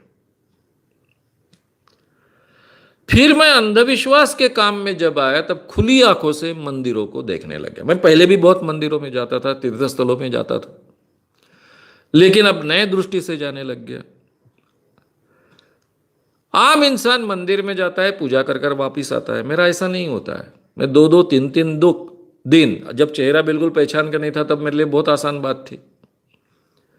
मैं वहां जाकर 2-2, 3-3 दिन रहता था, बारीकी से देखता था ये पुजारी कैसा बर्ताव कर रहे हैं, लोगों की आस्थाएं क्या है, ये इनको कैसा टैकल करते हैं, यहां क्या क्या चलता है। तो मेरे ध्यान में आया कि तीर्थ स्थलों पर बहुत बदमाशियां चलती है। अब भगवान के पास बैठकर ही अगर बदमाशियां चलती है तो इसका मतलब ऐसा है कि उन लोगों का भगवान पर विश्वास नहीं है। अगर भगवान पर विश्वास होता तो भगवान के सामने बैठकर भगवान के नाम पर ही ठगना कैसे संभव है। तो सबसे बड़े नास्तिक लोग तो ये पुजारी होते हैं, मैक्सिमम पुजारी। मैं सबके बात नहीं कर रहा हूं, उसमें कुछ प्रामाणिक हो सकते हैं, मैं हमेशा इसकी गुंजाइश रखता हूं कि कुछ लोग प्रामाणिक हो सकते हैं, लेकिन मेजॉरिटी लोग ऐसे होते हैं। तो धीरे धीरे जब ये बातें मेरे ध्यान में आई, और ये सबसे बड़ा तीव्रता से ये बात ध्यान में आई कि जो लोग लोगों का नुकसान करने वाले लोग होते हैं वो बहुत धार्मिक होते हैं, चाहे वो अपराधी हो, चाहे बड़े गड़बड़ करने वाले व्यापारी हो। तेल में जो घपला करते हैं, अनाज में पहले घपला करते थे, वे बड़े पैमाने पर दान पुण्य का काम करते हैं। यानी दान पुण्य का काम करने वाला हर व्यक्ति बदमाश नहीं होता है, लेकिन हर बदमाश व्यक्ति दान पुण्य का काम तो करता ही है, उसका गिल्ट कॉम्प्लेक्स धोने के लिए। वो तो व्यवस्था है हमारे धर्म में, दान पुण्य करो और पापों से मुक्ति पाओ। ये सब बातों का पता चलने के बाद मुझे पता चला कि भगवान पर विश्वास रखने से कोई अच्छा बर्ताव करेगा इसकी 1% गारंटी नहीं है। कुछ लोग अच्छे होते हैं, वो भगवान को मानते हैं, बुरे होते हैं, वो भी भगवान को मानते हैं। बस यहीं तक बात सच्चाई है। और अच्छे लोग ज्यादातर भगवान को मानते हैं, इसलिए कहीं तो भी ये बात हमारे दिमाग में होती है कि लोगों के कारण लोग अच्छा बर्ताव करते हैं, यानी भगवान के कारण अच्छा बर्ताव लोग करते हैं, जबकि ये सच्चाई नहीं है। तो इसलिए किसी भी आस्था की आपको जरूरत नहीं है। रहा सवाल धर्म का, अब तो मेरा धर्म का पहले से बहुत अच्छा अध्ययन रहा है। हिंदू धर्म नाम की सभी बारीकियों को मैं बहुत अच्छे ढंग से जानता हूं। एक तो इसको धर्म कहा नहीं जा सकता, इतनी बातें हैं उसमें, सभी बातें हैं। यानी क्या नहीं है हिंदू धर्म में? नास्तिक परंपरा है, ब्रह्मचर्य भी है, सेक्स भी है, सेक्स के द्वारा मोक्ष भी है, ब्रह्मचर्य के द्वारा मोक्ष भी है, सेक्स पाप भी है, सेक्स पुण्य का काम भी है। सभी चीजें हिंदू धर्म में आपको मिलती है। और जब धर्म के नाम पर जो पॉलिटिक्स चलता है और धर्म के नाम पर जो कुछ चलता है वो इतना अधार्मिक होता है कि धर्म से इंसान बहुत अच्छा इंसान बनता है, ये जो मान्यता बचपन से थी उसको भी कोई आधार बचा नहीं। इसलिए किसी भी बात में आस्था होने की, यानी जो परंपरागत आस्था है, उसकी आवश्यकता नहीं है इंसान को इंसान कर कर जीने के लिए। अब मैं अपने जीवन में, मेरा 67 की आज उम्र है, इतने सालों से मैं प्रामाणिकता से अपने जीवन में काम करते आया हूं। कोई प्रलोभन को अपने जीवन में कभी बलि नहीं चढ़ा, क्या आस्था थी इसके पीछे? पहले भगवान की आस्था थी, धर्म की आस्था थी, कब छूट गई पता भी नहीं चला, लेकिन करते आया। कभी किसी प्रलोभन को बलि नहीं चढ़ा, या फिर कभी डिगा भी नहीं, कभी झुका भी नहीं।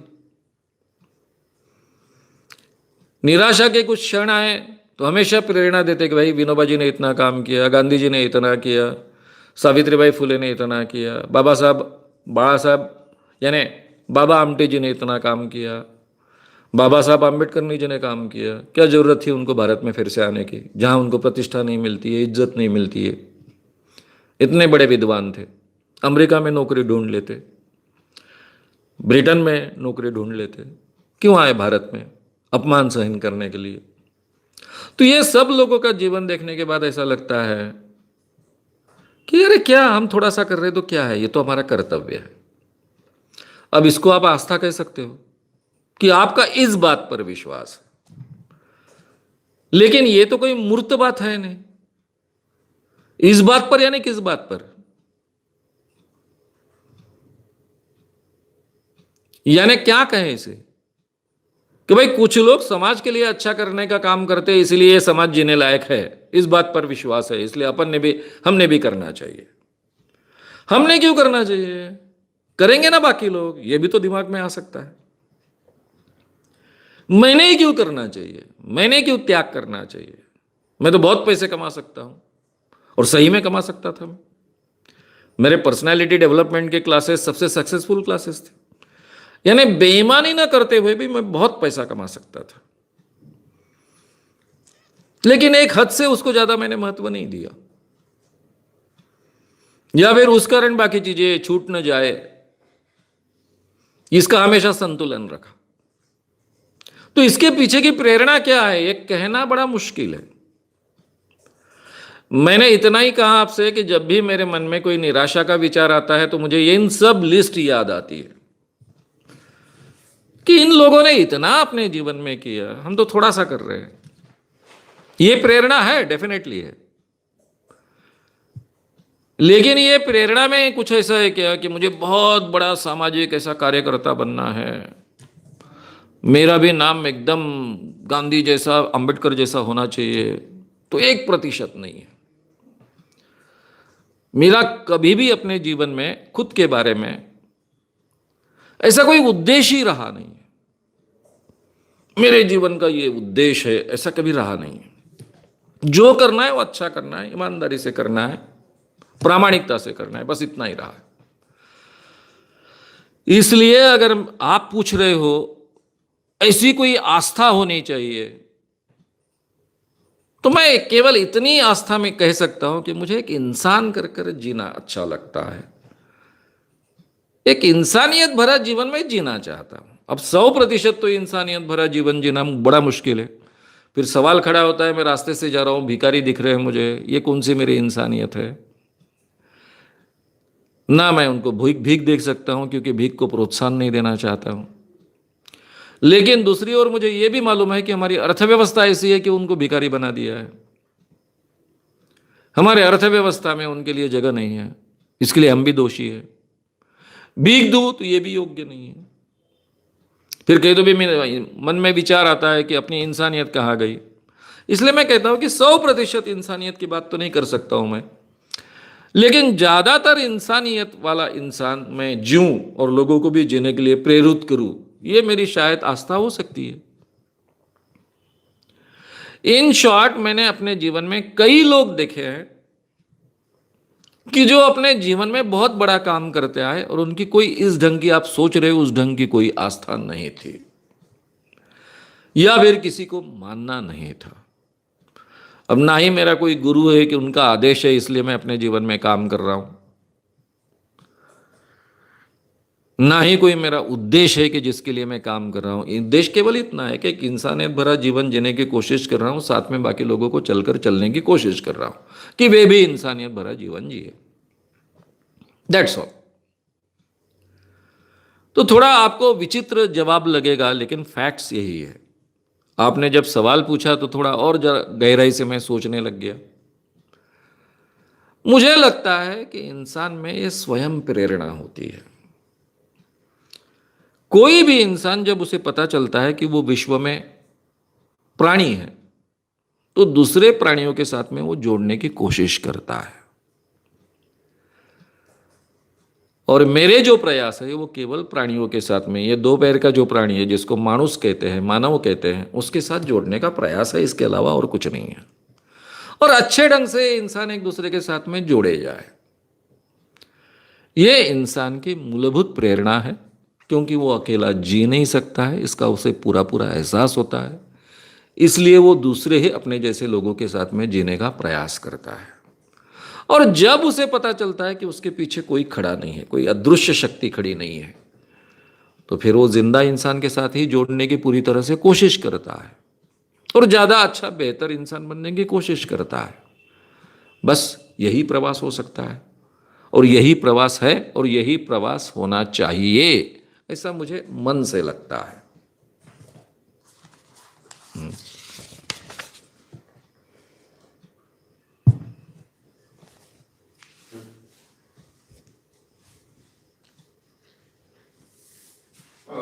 मेरे बीवी के जो मायके वाले हैं वो भूत प्रेत टोना टोटका ये सारी बातों पे विश्वास करते हैं, और मेरी बीवी को भी वो सारी बातों को चपेट में ले चुके हैं। मैं काफी परेशान हूँ, कोई सुझाव बताइए कैसे मैं बीवी को इससे बाहर निकालूं। गरुण कुमार,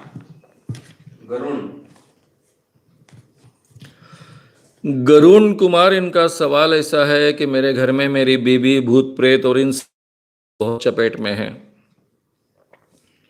उसके कारण उनका काफी नुकसान भी होता है। मैं उस कारण बहुत परेशान भी हूं। मैं उनको इन सब चीजों से बाहर निकालना चाहता हूं, लेकिन मैं उनको बाहर निकाल नहीं पा रहा हूं, तो क्या करूं? मैं हमेशा एक बात हर व्यक्ति को सिखाता हूं और अपने आप को भी सिखाता हूं कि हम अपने आप को ब्रह्मदेव ना माने। यानी मैं किसी को घड़ा सकता हूं, किसी को निर्माण कर सकता हूं, किसी का कुछ भला कर सकता हूं, ये ना माने। दूसरों के बारे में कुछ करना मेरे हाथ में नहीं है, प्रयास करना केवल मेरे हाथ में है। दूसरों को चाहे वह वैसे बना सकता हूं, यह बात सच नहीं है। दूसरों को कुछ बनने के लिए मैं मदद कर सकता हूं, इतने तक ही बात सच है। ये मर्यादा हमने हमेशा, ये प्रैक्टिकल मर्यादा है, ये फैक्ट है, ये हमारे जीवन में हमने सुधारनी चाहिए, स्वीकारनी चाहिए। अगर नहीं है तो उस ढंग से स्वीकारनी चाहिए, तो काफी चीजें आसान होती है। अब बीवी के साथ में बहुत नजदीक का रिलेशन है, ये बात सही है। उसके हर बर्ताव का परिणाम पूरे घर पर होता है, बच्चों पर होता है, मुझ पर होता है, यह भी बात सही है। लेकिन फिर भी वो एक स्वतंत्र व्यक्ति है। वो अपने विचारों के आधार पर, अपनी मान्यताओं के आधार पर, अपने व्यक्तित्व के आधार पर ही जीने वाली है।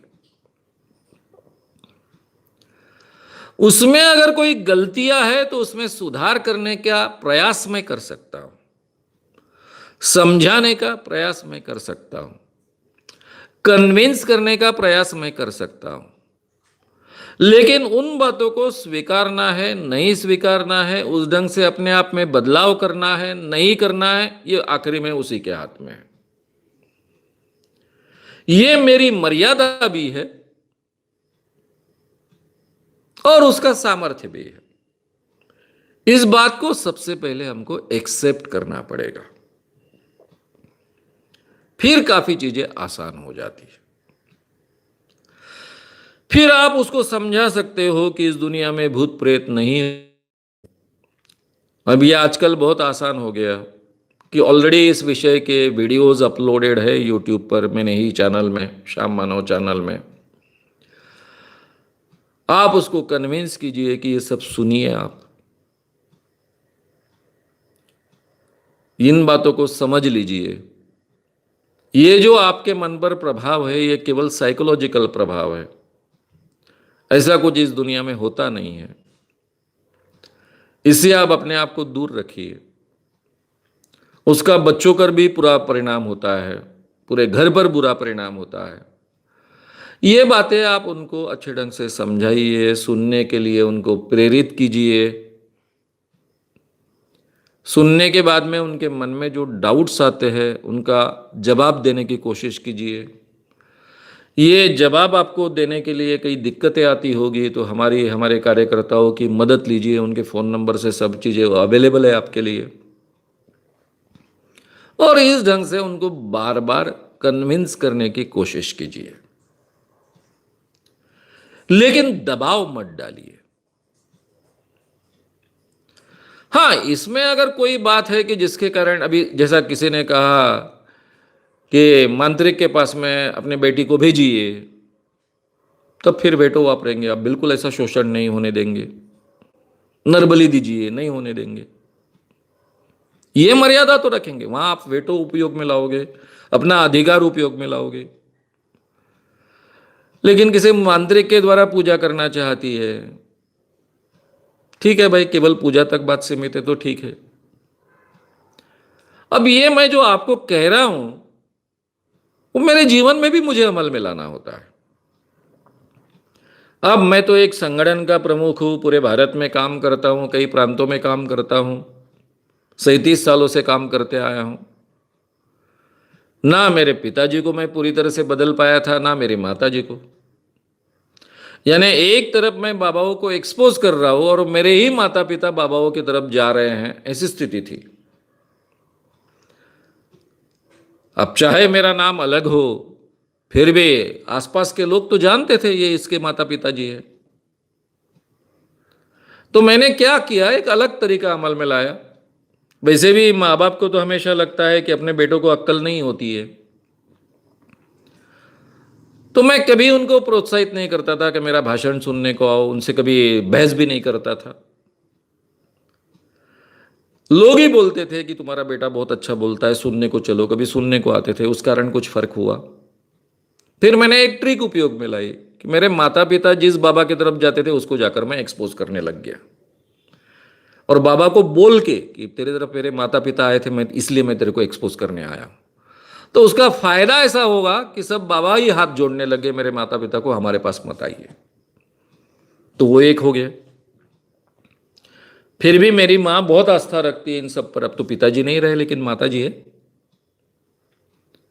तो उसकी आस्था में मैं कभी हस्तक्षेप नहीं करता। बात होती है तब कन्विंस करने की कोशिश करता हूं, कभी कभी बातें होती है, उसको कभी किसी मंदिर का दर्शन चाहिए होता है, पंढरपुर जाना है, मैं व्यवस्था कर देता हूं। मुझे बद्रीनाथ जाना है, ठीक है, मैं लेके गया था बद्रीनाथ, तो ठीक है, जब तक उसकी आस्थाएं इंसानियत के खिलाफ कुछ नहीं करती है तब तक मैं उसमें हस्तक्षेप नहीं करता हूं। एक बेटा कर कर जो कर्तव्य है वो करने की कोशिश भी करता हूं। अब उसने मंदिर में जाने के बाद में वहां चढ़ाया कुछ पैसों का, जो डायरेक्टली शोषण है ऐसा मुझे लगता है, ठगी है ऐसा मुझे लगता है। ठीक है भाई, कर खर्च। मैंने केवल इतना बताया कि यही किसी अच्छे काम में तू खर्च करेगी तो उसका बहुत अच्छा उपयोग होगा, ये तो भगवान के नाम पर निकल जाएंगे। तो भी मैंने उसको विरोध नहीं किया, पैसे की बात थी। लेकिन जहां इंसानियत की बात होगी वहां मैं विरोध करता हूं, फिर वो बात को सहन नहीं करता हूं, चाहे अपनी आस्था कुछ भी हो, फिर माता पिता की हो चाहे किसी की भी हो। इंसानियत के खिलाफ की कोई बात सहन नहीं करता हूं, उसको विरोध करना मेरा कर्तव्य तो मैं करता हूं। तो ये जो मर्यादा है और संतुलन है ये हमको रखना होता है। हमको दूसरों की स्वतंत्रता स्वीकारनी होती है, चाहे वो बीबी हो, चाहे वो बेटे बेटी हो, चाहे वो माता पिता हो, उन पर चीजें लादनी नहीं चाहिए। उनकी जो चीजें हमें मान्य नहीं उसका समर्थन नहीं करना चाहिए। उसको प्रोत्साहन नहीं देना चाहिए। पूछे तो हमारा उसके बारे में अलग मत है, ये भी सामने रखना चाहिए, लेकिन फिर भी तुम्हारा अधिकार है, तुम करो। इस ढंग से हमको बर्ताव करने की तैयारी रखनी होगी। एक तरफ हम कन्विंस करने की कोशिश कर रहे हैं, उसको रोकने की कोशिश कर रहे हैं, लेकिन उसकी स्वतंत्रता एक्सेप्ट भी कर रहे हैं, लेकिन बच्चों पर उसका बुरा असर ना हो इसलिए बच्चों के सामने सच्चाई जो है वो भी हम रख रहे हैं। बच्चों का अलग से हम काउंसलिंग कर रहे हैं, ये हमको अमल में लाना होगा। लेकिन आपने जब ऐसा कहा कि वो बहुत भूत प्रेत को मानती है, तो शायद उसको कोई साइकोलॉजिकल बीमारी भी हो, वो है नहीं, हमने जानना चाहिए। ऐसी कुछ साइकोलॉजिकल बीमारियां होती है कि जिसमें केमिकल चेंजेस होते हैं और उस पर हमारा कंट्रोल नहीं होता है, तब उन्हें कंपलसरी साइकेट्रिक ट्रीटमेंट देने की आवश्यकता होती है। जहाँ तक उसके अपने बुद्धि के निर्णय हैं ऐसा लगता है और उतनी बुद्धि उनके हाथ में है, तब तक हमें हस्तक्षेप करने की आवश्यकता नहीं है। लेकिन कुछ बीमारियों में हस्तक्षेप करने की आवश्यकता होती है क्योंकि उनकी बुद्धि उनके हाथ में नहीं होती है। तो ये है कि नहीं, ये भी एक बार समझ लीजिए, जांच लीजिए। और ये जो आपका प्रॉब्लम है, ये करीबन हर व्यक्ति का प्रॉब्लम होता है, उसको हमको इसी ढंग से सॉल्व करने का प्रयास करना चाहिए।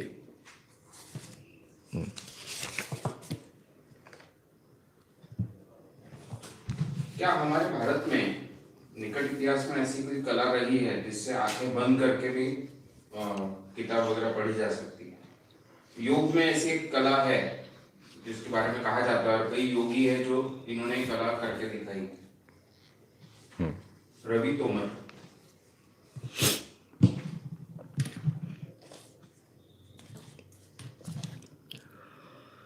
रवि तोमर, इनका कहना ऐसा है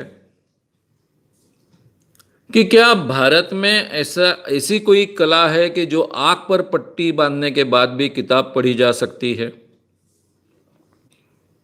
पट्टी नहीं कहा उन्होंने, आंखें बंद कर, आंखें बंद कर कर कुछ चीजें पढ़ी जा सकती है, किताबें पढ़ी जा सकती है, कुछ दिख सकता है, यह संभव है और कल जाकर यह सिद्ध हो सकता है।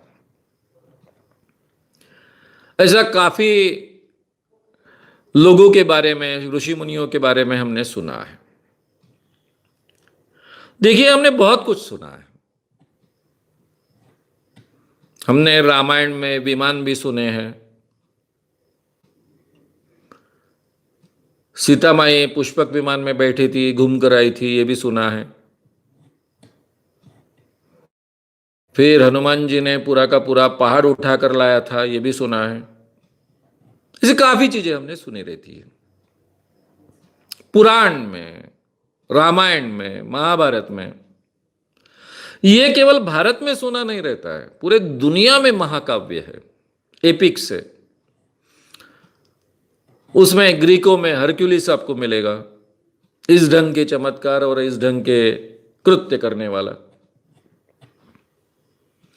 अलग अलग देशों के अलग अलग एपिक्स होते हैं, उसमें इस ढंग की धारणाएं होती है। बाइबल में कई इस ढंग के आपकी चीजें मिलेगी। यानी धार्मिक आस्था जिन चीजों से जुड़ी हुई है, वहां भी ये चमत्कार हमको देखने को मिलते हैं। और मुस्लिम कंट्रीज में अरेबियन नाइट्स बहुत फेमस है। अरेबियन नाइट्स की कुछ कथाएं हमको मालूम होती है।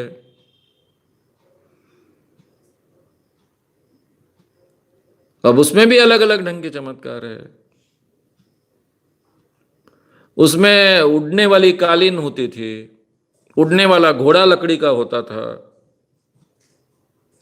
तो ये अलग अलग कथाएं हम सुनते रहते हैं। हमेशा याद रखिए कि पहले था और आज नहीं है, यह संभव नहीं है। यह तभी संभव है कि पूरी की पूरी मानवजात खत्म हो जाए, कोई ज्ञान ही ना बचे, उस ज्ञान को संभलने वाला कोई ना बचे, और फिर से मानवजात रांटी अवस्था में चली जाए और फिर वहां से सेकंड टाइम प्रगति करना शुरू करे, तभी यह संभव है। अगर ऐसा हुआ होता तो यह कहानी हम तक पहुंचती नहीं। यानी कंटिन्यूएशन में कोई ना कोई बचा है ना जो कहानियां हमसे कह रहा है, तो वो ये ज्ञान भी साथ में आता ना। सिंपल सी बात है कि रामायण के जमाने में अगर रावण के पास में विमान था, पुष्पक विमान था, तो वो टेक्नोलॉजी थी, ऐसा अगर एक बार हमने माना, तो फिर बेटे एक टेक्नोलॉजी गई कहां पे? क्योंकि रावण की लंका जलाई गई थी, पूरी तरह से राज्य नष्ट नहीं हुआ था, विभीषण बाद में राज्य कर रहा था, और लंका जलाने के बाद ही तो सीता माई ने प्रवास किया। यानी लंका जलने के बाद में विमान था, एरोप्लेन था, विभीषण जिंदा था, फिर ये टेक्नोलॉजी कहां गई? तो ऐसा कोई भी ज्ञान जो हमने आज प्राप्त किया है वो कल जाकर नष्ट हो जाए, यह संभव नहीं है। ज्ञान की बात कर रहा हूं मैं, यह संभव नहीं होता। हमेशा आगे की जनरेशन पुरानी जनरेशन के कंधे पर खड़ी होती है, ज्ञान बढ़ते रहता है। तो आंखें बंद कर कर पढ़ने की क्षमता यानी दिव्य दृष्टि, भारतीय परंपरा में आध्यात्म क्षेत्र में इसको दिव्य दृष्टि कहा जाता है, जिसका मतलब होता है क्लेरोवायंस, कि हम यहां बैठे हैं, यहां आंख बंद है, लेकिन हम कहीं का भी देख सकते हैं, अमेरिका का देख सकते हैं, इंग्लैंड का देख सकते हैं, दिल्ली में क्या चल रहा है देख सकते हैं, यहां बैठे हैं और किसी के घर में क्या चल रहा है यहां से देख सकते हैं। प्रीकॉग्निशन, कल जाकर क्या होने वाला है वो आज देख सकते हैं। ये दिव्य दृष्टि, इसको हम एक शब्द में भारत में व्यक्त करते हैं, ये हो गई दिव्य दृष्टि, भूत भविष्य वर्तमान का ज्ञान। फिर हम हमारी आंख बंद कर कर ये दिव्य दृष्टि के जरिए कोई किताब भी पढ़ सकते हैं, कुछ देख भी सकते हैं, लेकिन ये केवल कपोल कल्पित कल्पना है, ये हमेशा याद रखिए। ये किसी भी आध्यात्मिक शक्ति के द्वारा प्राप्त होने वाली चीज नहीं है, क्योंकि भारत में तो आध्यात्मिक शक्ति वाले बहुत लोग हैं, दावे करने वाले भी हैं। मैं 37 सालों से उनको ढूंढ ही रहा हूं, सब भाग जाते हैं वक्त पर। आजकल ये दावे करने वालों की संख्या ही कम हो गई है, इस कारण महाराष्ट्र में तो हमको इक्का दुक्का भी नहीं मिलते हैं। अब नए आए हैं अलग अलग नामों से, आंखों पर पट्टियां बांधकर हमको दिखता है कहने वाले, वो तो जादूगरों की ट्रिक है। कई सालों से जादूगर ये ट्रिक्स कर रहे हैं, और मैं मैजिशियन क्लब का सदस्य था, इसलिए ये काफी ट्रिक्स मैं जानता हूं। हर ट्रिक मैं जानता हूं ऐसा तो नहीं कह सकता हूं, लेकिन उसके बेसिक्स तो बहुत अच्छे ढंग से जानता हूं, इसीलिए इतने सक्सेसफुली इतने चमत्कार आज तक एक्सपोज कर पाया हूं। एक उदाहरण मैं दूंगा, दुलिया की बात है। वहां के एसपी ने मेरा एक प्रोग्राम रखा था, और उसी प्रोग्राम के साथ में एक जादूगर का प्रोग्राम था। एसपी यानी जिला प्रमुख होते पुलिस के, सुपरिटेंडेंट ऑफ पुलिस। तो जादूगर ने ऐसा आग्रह रखा कि शाम मानो मुझे पट्टी बांध देंगे। मैंने धीरे से उसको एक कान में कहा कि मैं जानता हूं तुम मेरे हाथ से पट्टी मत बंधवा लो। वो मोटरसाइकिल चलाने वाला था, पूरे 2-4 किलोमीटर चलाने वाला था, पट्टी बांधकर आंखों पर। फिर भी उसने आग्रह रखा कि नहीं तुम ही बांधो। मैंने उसकी पट्टी ऐसी बांधी कि उसको कुछ दिखे ना। फिर वो लग गया, मानो साहब क्या कर रहे हो आप? बोला अरे भाई मैं तेरे को 10 बार बोल रहा हूं कि मैं नहीं बांध रहा हूं, मैं नहीं बांध रहा हूं, मैं जानता हूं तू क्या करता है। फिर उसको तैयारी करनी पड़ी, फिर दूसरा गोला, जो आटे का गोला होता है वो मंगाना पड़ा, फिर लगाना पड़ा दूसरे के हाथ से, क्योंकि मैं जानता था ये ट्रिक क्या है। ये ट्रिक मैं आपको, क्योंकि अभी अंदर में क्या डालते हैं मैं बताऊंगा नहीं, क्योंकि वो जादूगरों की ट्रिक होती है और वो लोगों को ठगते नहीं है, इसलिए वो ट्रिक नहीं बतानी चाहिए। लेकिन हमको लगता है कि वो आंखों पर आटा चिपका रहा है,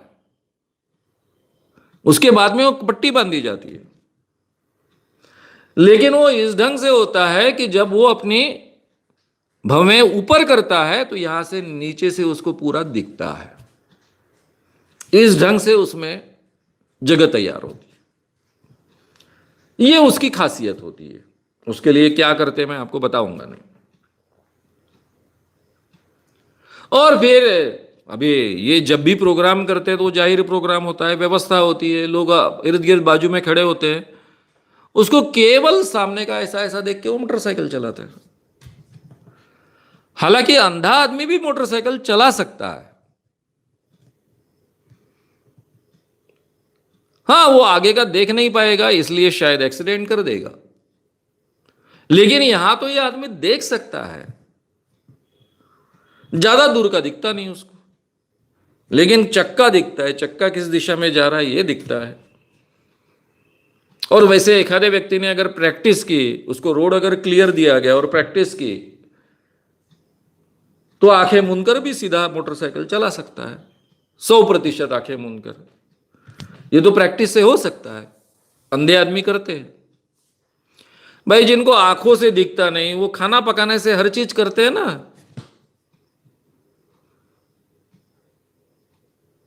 तो ये ट्रिक है, ये जादूगरों की ट्रिक है। वो लोगों को ठगते नहीं, इसलिए उसके खिलाफ बोलने की आवश्यकता भी नहीं।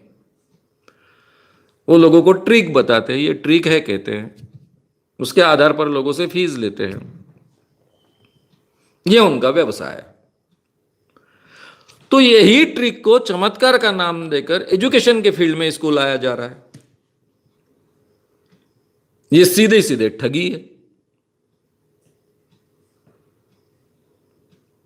बच्चों को सिखाया जाता है और बच्चों को ये लालच दिया जाता है, और खास कर उनके मां बापों को, कि ये पट्टी बांधने के बाद भी पढ़ सकते हैं। माँ बाप को लगता कितनी बड़ी बात होगी, ये लड़के अगर ऐसी विद्या जान जाए तो फिर उनको परीक्षा में अगर कुछ याद नहीं आ रहा तो आंखें बंद करेंगे और उनको किताबें दिखेंगी और फिर वो परीक्षा में अच्छे मार्क्स प्राप्त करेंगे। इसलिए माँ बाप, ये जो पढ़ाया जाता, ये ठगी के लिए बड़े पैसे निकाल कर देते हैं माँ बाप को। और गांव गांव आज के जमाने में ठगी स्कूल स्कूल में चल रही है। स्कूल के हेडमास्टर, स्कूल के टीचर इसमें इन्वॉल्व होते हैं, उनको कमीशन मिलता है, माँ बाप पैसे निकाल कर देते हैं, और ये सिखाने वाले ठग उनको ये ठगी सिखाते हैं। ये ठगी में पहली बात बच्चों को अपने माँ बाप को ठगना सिखाते हैं, यानी इसमें केवल पैसे बर्बाद होते ऐसा नहीं है। इसमें माँ बाप को ठगना सिखाते हैं बच्चे को, और बाद में बाकी लोगों को ठगना सिखाते हैं। तो ये भी ठगी हमारे समाज में चल रही है। इसके अलग अलग नाम है।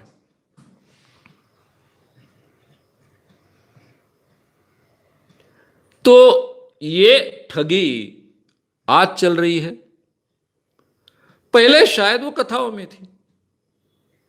अब उस जमाने में भी कुछ ऐसा कहकर कुछ लोगों ने ठगा नहीं होगा ऐसा कह नहीं सकते कि पहले के जमाने में सब लोग बहुत पवित्र थे, बहुत अच्छे थे, बिल्कुल ठग नहीं थे, ऐसा भी नहीं कह सकते। तो कुछ लोगों ने शायद ठगी कर कर लोगों को ठगा, और फिर आज जैसे लोग विश्वास रखते हैं, पढ़े लिखे लोग विश्वास रखते हैं, स्कूल के प्राचार्य विश्वास रखते हैं, टीचर्स विश्वास रखते हैं, तो फिर आम आदमी भी विश्वास रख सकता है। तो ये कहानियां आप उसके आधार पर आपने सुनी होगी। अगर किसी को आंखें नहीं हैं, सही माने में आंखें नहीं है, तो अपने पांचों बाकी इंद्रियों में से बचे हुए 4 इंद्रियों का बहुत सुंदर उपयोग कर सकता है। ये तो हमको ज्ञात है। तो एखादा इंसान आंख बंद कर कर अपनी बाकी क्षमताएं बढ़ा सकता है, लेकिन वो पढ़ नहीं सकता। पढ़ना ये आंखों की प्रक्रिया है। हाँ, ब्रेल लिपि के द्वारा पढ़ सकता है ना, अंधे लोग पढ़ते ही है ना, वो स्पर्श से पढ़ते ही है ना, ऐसा कुछ किया जा सकता है। लेकिन इधर आंखें बंद की और उसको किताब अपने आप दिख रही है और किताब को देखकर वो पढ़ रहा है, ये संभव नहीं है। कल जाकर भी ये सिद्ध होने वाला नहीं है। हाँ, आप आंख बंद करोगे और आपके बंद आंख में ही पूरा का पूरा दिखेगा आपको, ये संभव है कल जाकर। ऐसे चिप्स ही अगर आपने निर्माण किए और आंख में बिठा दिए तो फिर वो चिप्स के कारण आपको दिखेगा। ये टेक्नोलॉजी के साथ में हम कर सकते हैं। लेकिन नॉर्मल केस में आपने आंख बंद कर दी और आपको बंद किताब दिख जाए और आप उसको पढ़ सके, ऐसी कोई क्षमता जिसको दिव्य शक्ति कर कर हम जानते हैं, ऐसी कोई शक्ति किसी को प्राप्त नहीं हो सकती, कल भी नहीं थी और कल जाकर भी किसी को प्राप्त नहीं हो सकती।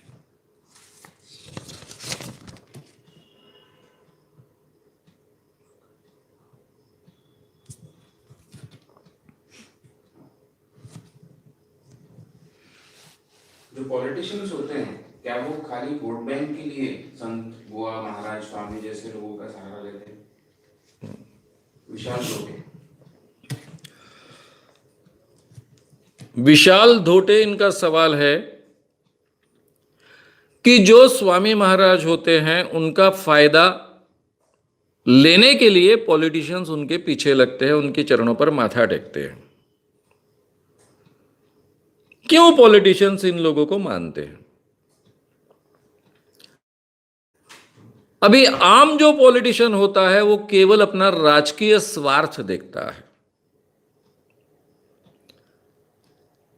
उसमें यह क्षमता नहीं है कि लोगों को अपने साथ में जोड़ ले, लोगों को अपने पीछे खड़ा कर ले। तो वो क्या करता है, जिसके पीछे लोग हैं उसके साथ में जाकर खड़ा होता है। तो हमारे यहां बुआ महाराज इन सब का बहुत चलन है। तो ये लोग क्या करते हैं, पॉलिटिशियन उनका आशीर्वाद लेने के लिए जाते हैं, उनका आशीर्वाद सब लोगों के सामने प्राप्त करते हैं ताकि बाबा अपने बारे में 4 शब्द अच्छे बोले और बाकी बाबा के भक्त उनको वोट दे। ये भी आम पॉलिटिशियन के बारे में होता है। दूसरा, पॉलिटिशियन जो लोग हैं वो आम इंसानों में से ही आए होते हैं। कई पॉलिटिशियंस खुद बहुत अंधविश्वासी होते हैं, यानी आम इंसान से भी ज्यादा अंधविश्वासी होते हैं।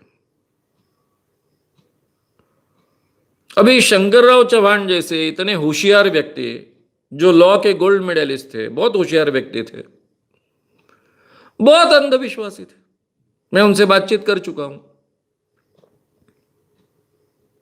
यानी उनके होशियारी के बारे में, इंटेलिजेंस के बारे में कोई डाउट लेने के लिए जगह नहीं।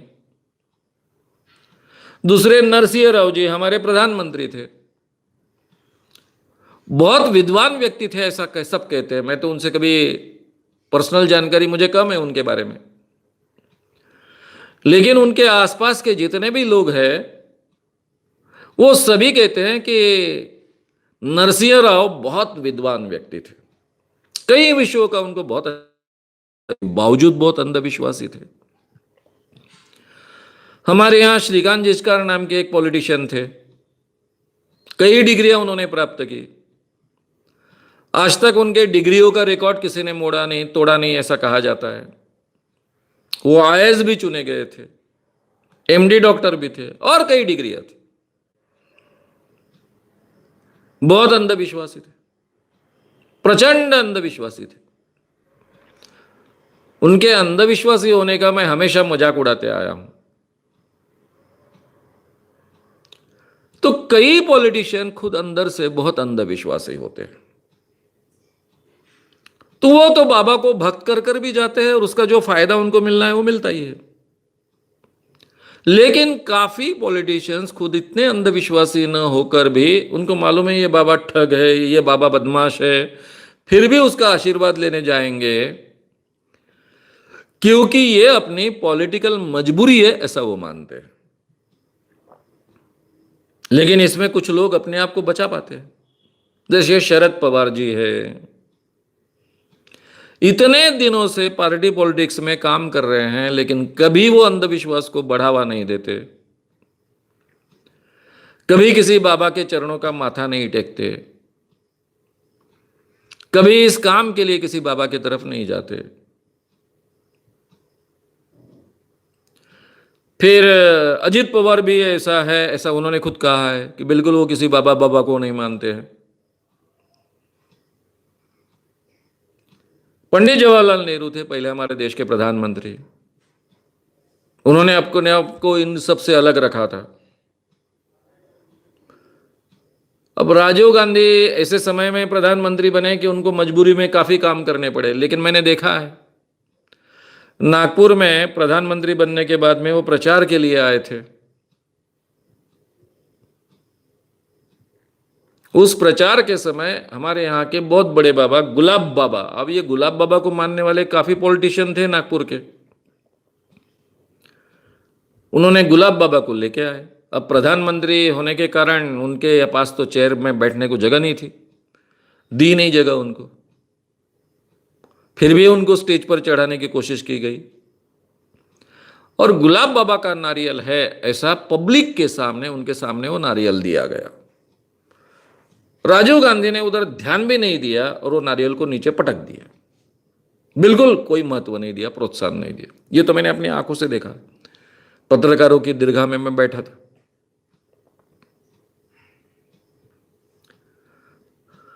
लेकिन वही राजीव गांधी ने बाकी कई चीजों पर बहुत एडजस्टमेंट किए, लेकिन नेहरू जी ने कभी नहीं की। तो ऐसे भी पॉलिटिशियन है, शरद पवार जी है, नेहरू जी है। तो दो तरीके से ये पॉलिटिशियन बाबा और इन सब लोगों को मानते हैं। एक तो खुद की श्रद्धा कर जो जिसमें नाटक नहीं होता है, और दूसरा केवल उनका आशीर्वाद मिलने से हमारा उल्लू सीधा होता है, हमारा पॉलिटिक्स आगे बढ़ता है, इसलिए उनके साथ में नाटक कर उनका आशीर्वाद प्राप्त करने की कोशिश करना। ये दोनों तरीके आपको पॉलिटिशियंस में देखने को मिलेंगे। गुड नाइट, शुभ रात्रि, धन्यवाद धन्यवाद धन्यवाद। श्याम मानव चैनल को आपका समर्थन देने के लिए चैनल को जरूर सब्सक्राइब करें। चैनल के नोटिफिकेशन पाने के लिए बेल आइकन भी दबाएं।